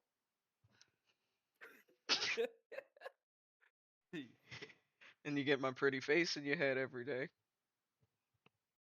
okay, I'm gonna have to need more than that because you could. What am I feeling right now? What is my mood right now? Honestly, 95% of the time, uh, you either want to go to sleep, eat, or have sex. Damn, You're right. damn, that is right. Why are you believing me? I'm right. Damn, that's kind of crazy. Um, wow. Huh. And that's it. I mean, sometimes you have more complex feelings like fear, desire, embarrassment. Yeah, the point being that I can read your mood and your thoughts. That's literally so crazy. Maybe when I get stronger, you might get some more nuanced abilities. There was mention of that in some of the shit that I was reading, but there's not a lot of research on the clan that I come from since it's supposedly extinct. So, who knows? Maybe this time next year you'll be able to shoot your titties off your body. Valid. It's I think dumb. he What wants he that. said was dumb. I think he was imagining that. He's like, yeah, hopefully. Hopefully. Well, I can't wait for you to get stronger, cause I want cool shit too. Not the whole titty blasting thing, but like I want something cool. Because I'm an asshole, I'm gonna point out the fact that you seem more enthusiastic in leveling up as my vassal than you've shown even an ounce of interest in me breaking the bond. It kind of coincides with how whenever you think about me, it's this weird urge to punch me in the face, but also sit on it.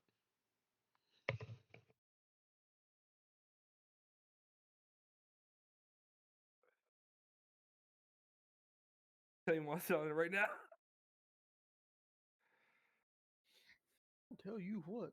I'll tell you what. He evil for that.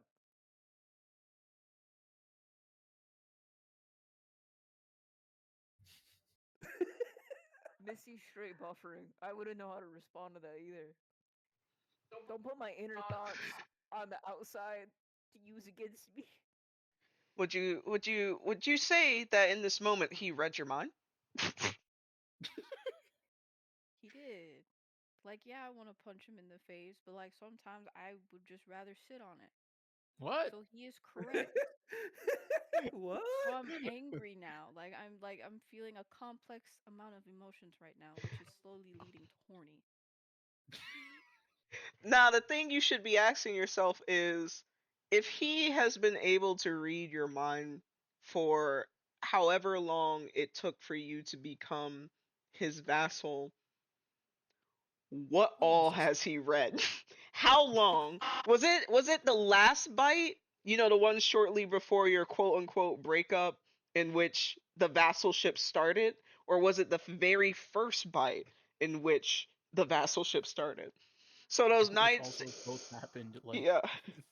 like 2 months ago. So those nights when you stayed awake late going, God damn it, why can't Luca come in here with me? Like, I just want him so bad. Did he hear all I think you would drive yourself to insanity trying to pick that apart, and he'd never confirm. The past is the past. You know that you are an open book now. Okay, hold on. In character, Missy's gonna say, "Wait, Wait. when did I actually become your vassal?" Because now that I think about it, I just there's just some things that I thought, and I guess you probably already read them.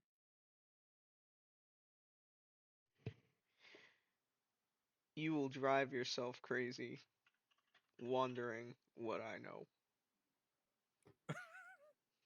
Just assume that I know. Oh yeah, that too. I know that. Is he reading your mind currently? He's like, so what are you thinking about now? I know. Damn. Oh my god. So you know about the pleasure box? Oh. I do know about the pleasure box. Yes. I Do saw. you want me? Do you want to help me use it? Alternative perspective. Maybe vampires are suffering because they just never. They must not want to know certain things at certain times, and they just gotta live with it. Oh man. I Says also Leon. know that there's a ring in your bathtub that you're not gonna be able to get out without bleach. No! No, I Ring. need that! I really need that. Oh my god. This also means when he asks you when's the last time you visited Marcy, he already knew the answer. Fucking with you.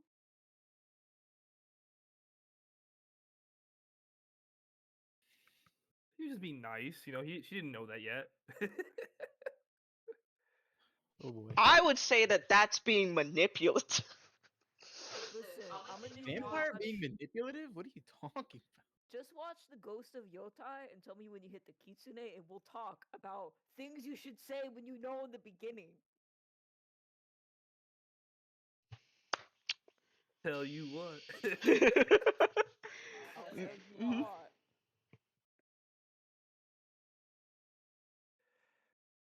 I'm just in disbelief right now. My schedule is looking hella packed.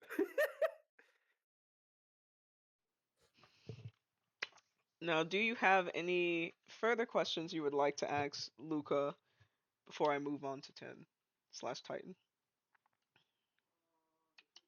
Scene's gonna suck.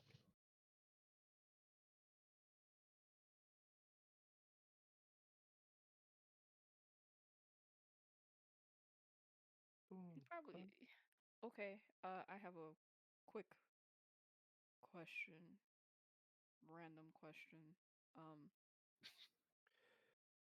out of all the professors that we have, um, whose phone is the easiest to take, That's a good question. in your opinion? You mean other Oh, he. than Ethan's phone that was left in the room after Coven Courtesies? Oh my god. I mean, he has it now, but uh, I don't think the issue is going to be which professor is the easiest to take. It's how you're going to get a hold of them right now. They're in their rooms in the or classrooms at different frequencies.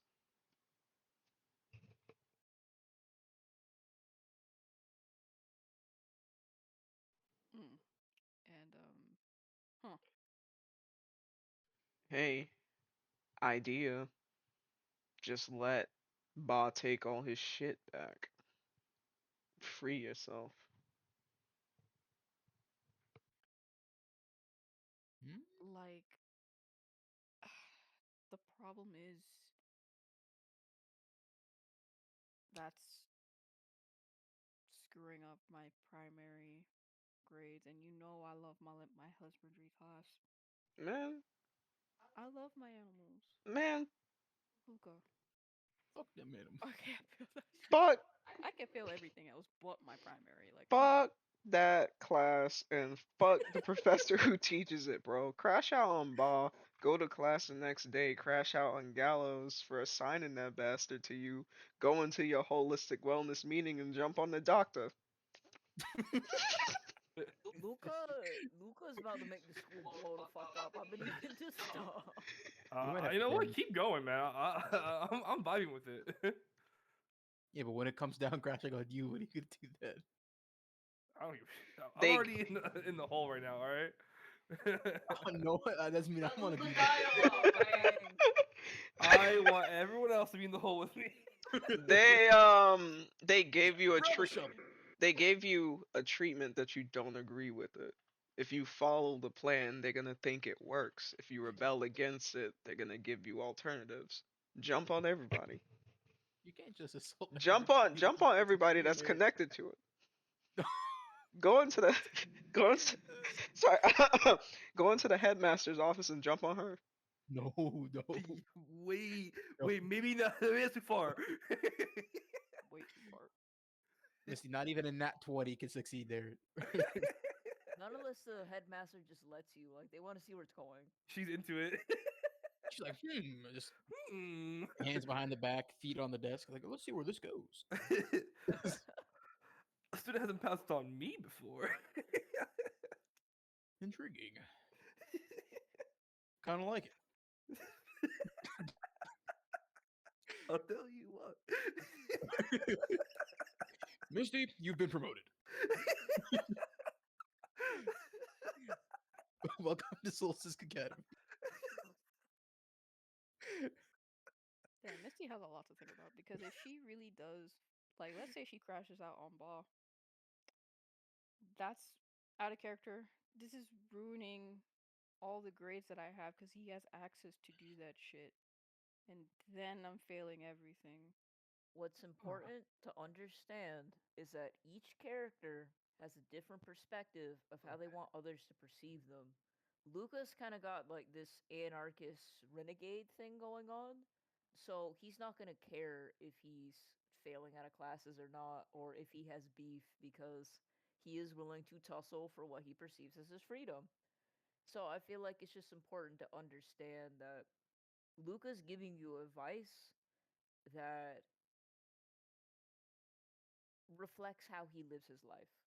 So you would kind of be committing yourself to having similar problem solving skills. So if you like crash out on Ba, and Ba decides to pull your grades, then you're either committing to fighting Ba or pushing to continue in the class without the good grade. Or you just fight Gallows because it's just like this TA that you know is a piece of shit is failing me, and your fucking punk ass is too much of a bitch to handle your own problems that you're sicking students against other students, and then jump on him because he's already proven that he can't fucking handle it. Is Luca's point. That is true. It's kind of fucked up that he just kind of he like selected a online predator to keep you in line when it could have just been like the hey, that's an inappropriate conversation, stop that shit, because he has successful animal handling, so he probably could have just stopped that shit. He just chose not to. He treated you like an animal. Jasper walked out of it. I ain't seen Jasper back in that class, I think, since he ate that mouse, because he treated Jasper less than the mouse that he ate. Just because they're the That's wild. professors doesn't mean that they know everything.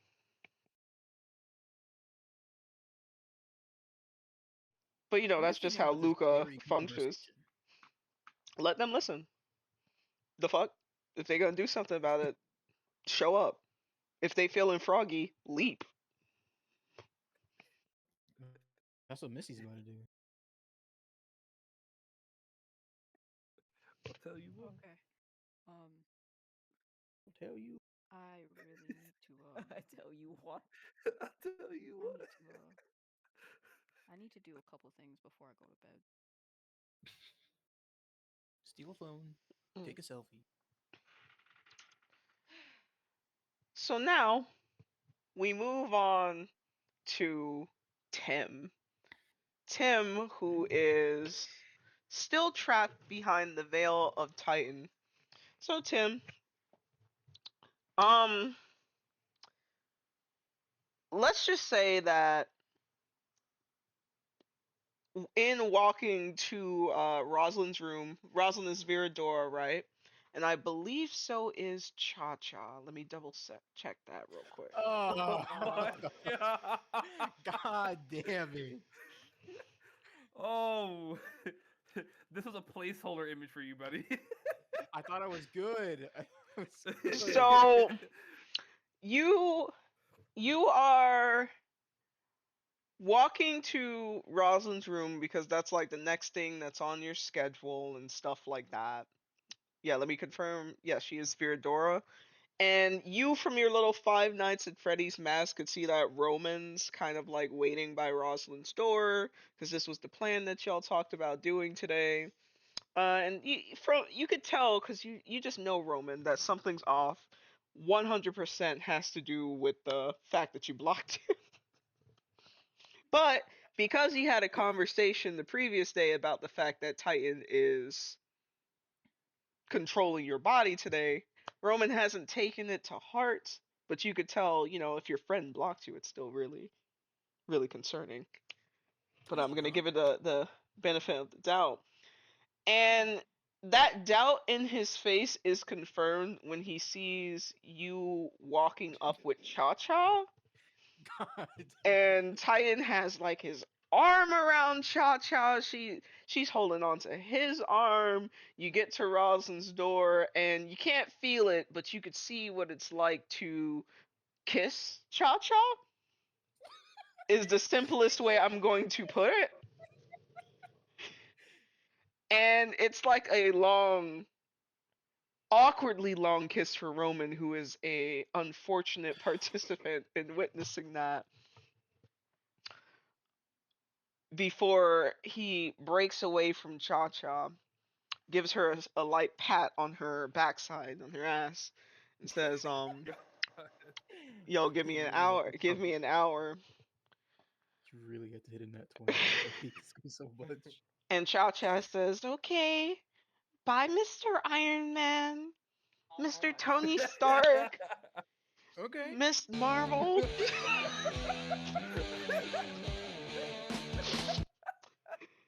It's not And so bad.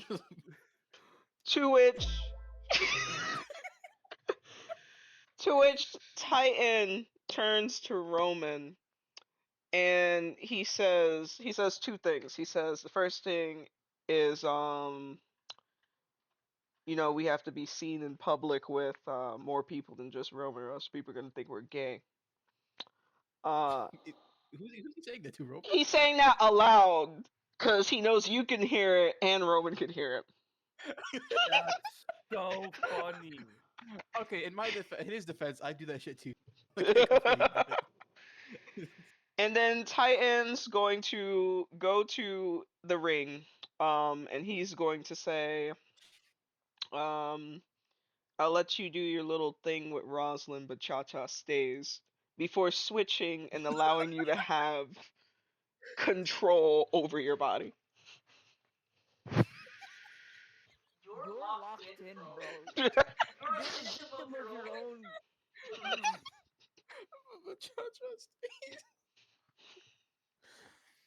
but the first thing I'm gonna do is I'm gonna take my phone and I'm gonna go unblock. Roman's going to give a sigh of relief because, I knew something was up, but, I was advocating for Titan. It kind of hurts to know that he hates me. Uh, yeah, honestly, I don't even know why he did that because I was just gonna unblock you at some point anyways.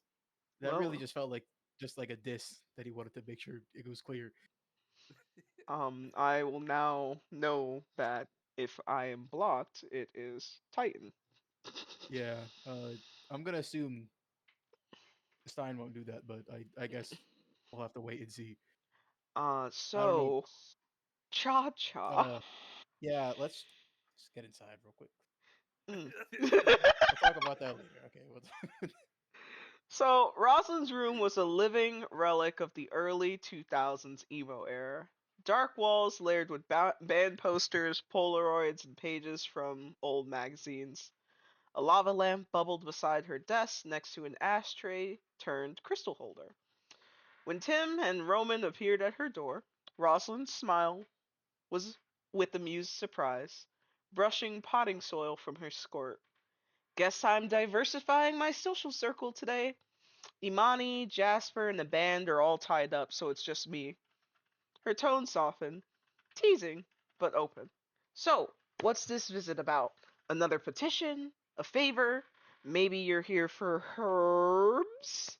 She gestured towards her indoor garden, where her hands had been tending the soil moments ago. A pleasant benefit for her time in herbology. I have my own apothecary. She seemed to have a healthy amount of florals and medicinal herbs. Just smoke that za and it'll all go away.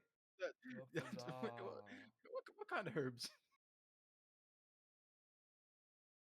What kind of herbs are Um, we talking?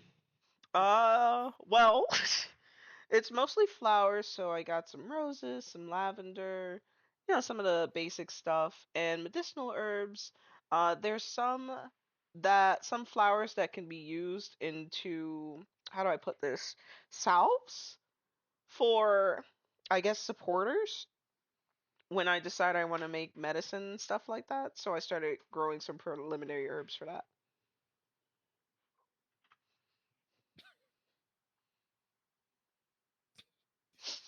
Hmm. Well, I'm not into herbology too much, but this seems kind of. Maybe I should get some from my nice flower. Put it on my Hmm. desk. Mm.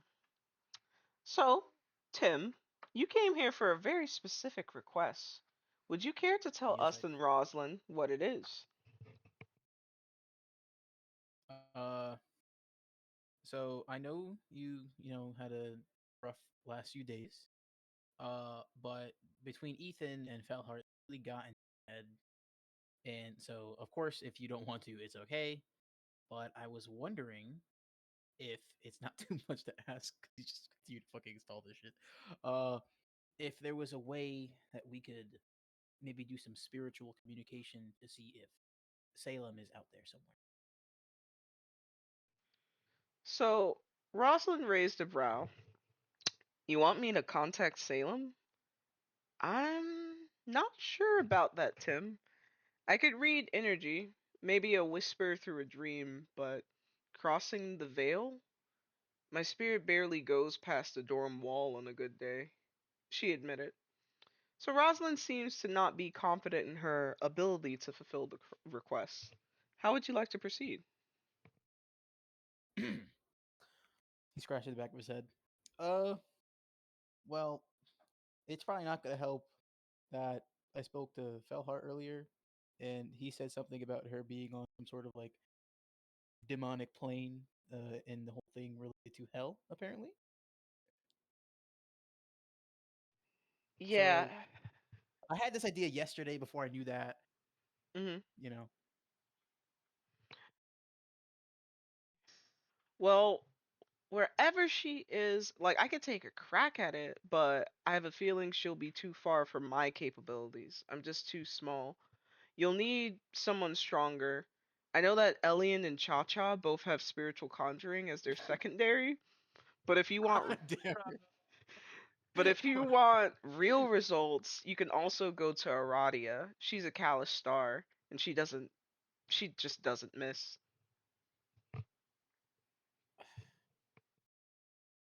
It's so awesome you said that.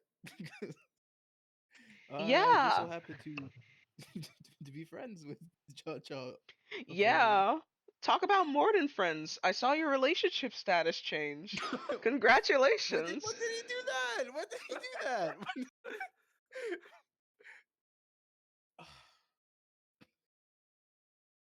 He pulls out his phone and he goes to check because he has no recollection of ever fucking doing that.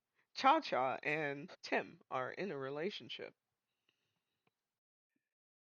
What the fuck? Must have been somewhere in Fucked. between the making out at lunch. He pulled out his phone and side eyed it and he's just too baffled. Uh, yeah. Uh, yeah. Titan really did a number today, didn't he? Well, I guess I have a girlfriend, guys. Oh.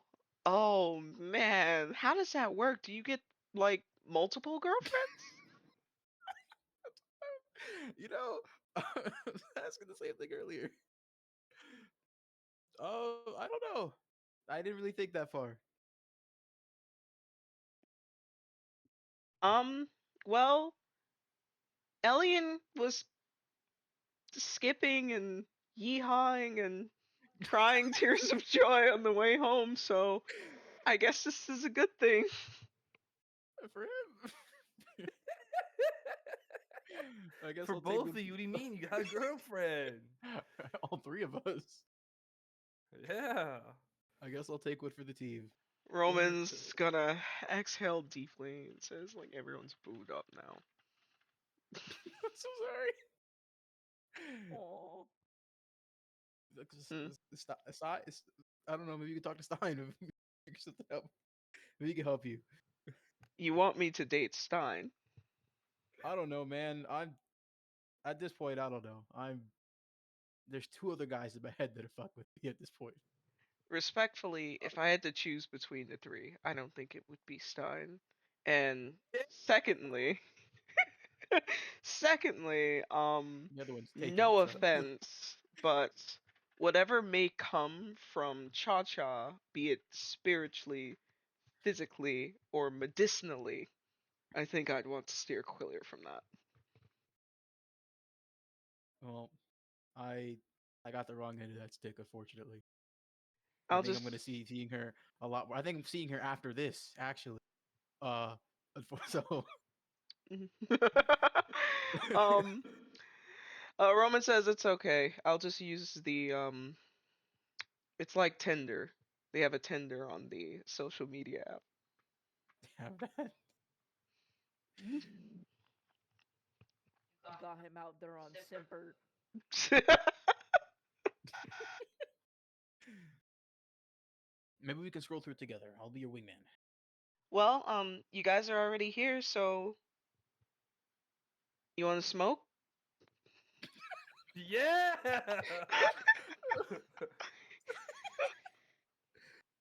Uh, I've never done that before. If I'm being completely honest with you. Okay. Well, come on in. I have enough for everybody. You're not even gonna try to dissuade me. Just Why Roman would she? Roman is gonna be like, I had a long day. I'll take a I hit. had a long day too. If there's a time for if there's a time for this, it's today. Well, which brings us to the end of If I get the. high, do the other two get high too? Well, you're about to find out. You share the vessel. Whatever happens to the vessel, they all have to experience. I feel like it's not going to be very good You go for back to the the mind state, it's aftermath. just foggy in there. Whoa, what the hell? Just start coughing. Why would you do that? I didn't know. Misty, Sorry. That was Misty, different.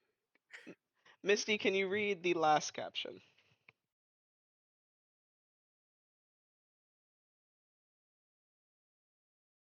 Smile before the curse settles.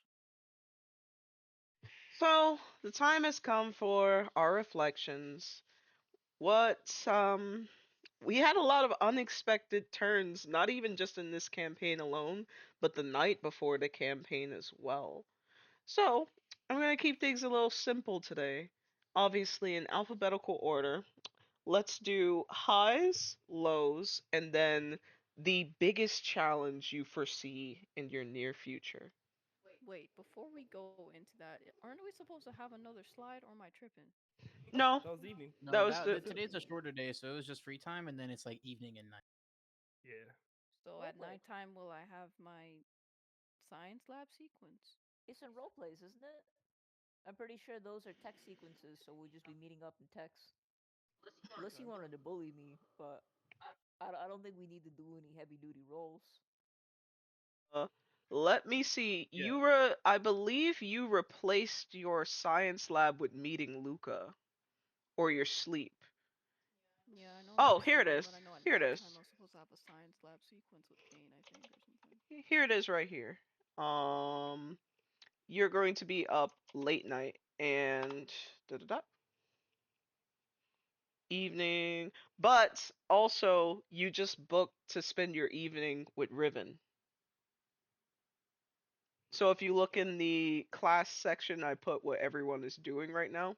Some people, well, the last thing that people said that they would be doing in these sequences, like right now, I know Cain is probably going to spend some time with Nina, calming her down, and Tim is going to be with Cha Cha.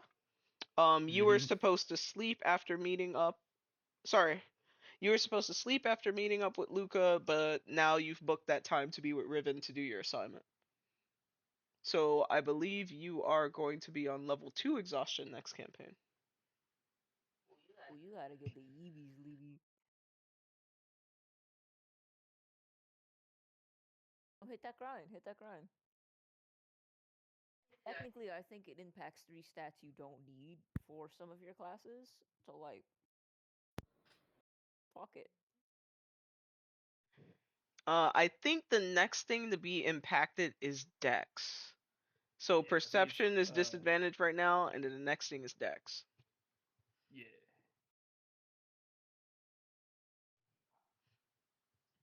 Okay, so I mean, you're not gonna do a backflip over the Bunsen burner. okay, what is okay, hold on. So what is going to happen at nighttime? I do my sequence science lab thingy. I just in don't understand. in your role plays, you're gonna meet up with Riven and then the science lab. Oh, shit. I thought that would have been for like next week, not as soon as possible type shit. But okay. It was every evening. Yeah. Mm. Cause you So you're gonna gotta, need I think need you have to catch 5 animals, and today's day 1.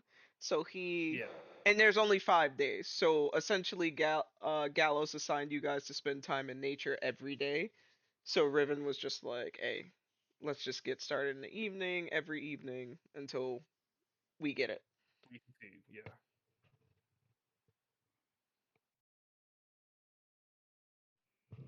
Okay. I mean, you're more than free to try and bully Riven into doing something else, but then it impact your grade or the chances you have to roll. Let's not bully. Let's just legal. Mm-hmm. Yeah, Vivian gets real bullied too, man. So this. Da, da, da. So now, in alphabetical order, share a high, a low, and the challenge you perceive being the worst or, most interesting, whatever you want, your greatest challenge of the third grading quarter, starting with Bentley. Oh, my high? Gang, do I have a high? Do I have a high? I Roll don't know. wise, it was pretty like Not great. roll wise, it was pretty okay. I was happy to see Sarah in the herbology lab and Ava giving me her chocolate milk and then just completely being on shenanigans. I'm interested to know what that is. I kind of feel like she's fucking with me, but she's also draconius. I feel like that could be real. My biggest challenge is just getting my grades under control. They're not bad yet, but my primary these roles are just not working out, and it's like I would really like to succeed in herbology so that I can push forward in some lateral classes like potion brewing because I feel like that would complement each other very well. And yeah, I would just say getting that under control is my biggest challenge right now. And the hex. But, that bridge is coming. Um, Highs is getting through that double date scene. Uh, it didn't go well, but the roles at least permitted it to not go terribly, and so I'm grateful because that was a high stress situation. It didn't go Um, well because of Jasper rather than you. yeah. Mm. The low definitely is um I need to figure out a way to sustain myself because it's not gonna look good. And because it's getting dicey here. Um and the stress in part with that is as well this whole dark magic thing. Because if I can't figure it out, Cain is gonna have a real hard time not being tempted to take some sort of packed deal shenanigan thing for the next 4 days in foreseeable sequences. So the stress is dark magic, the low is the lack of food and funds, the high is the getting through a stressful scene.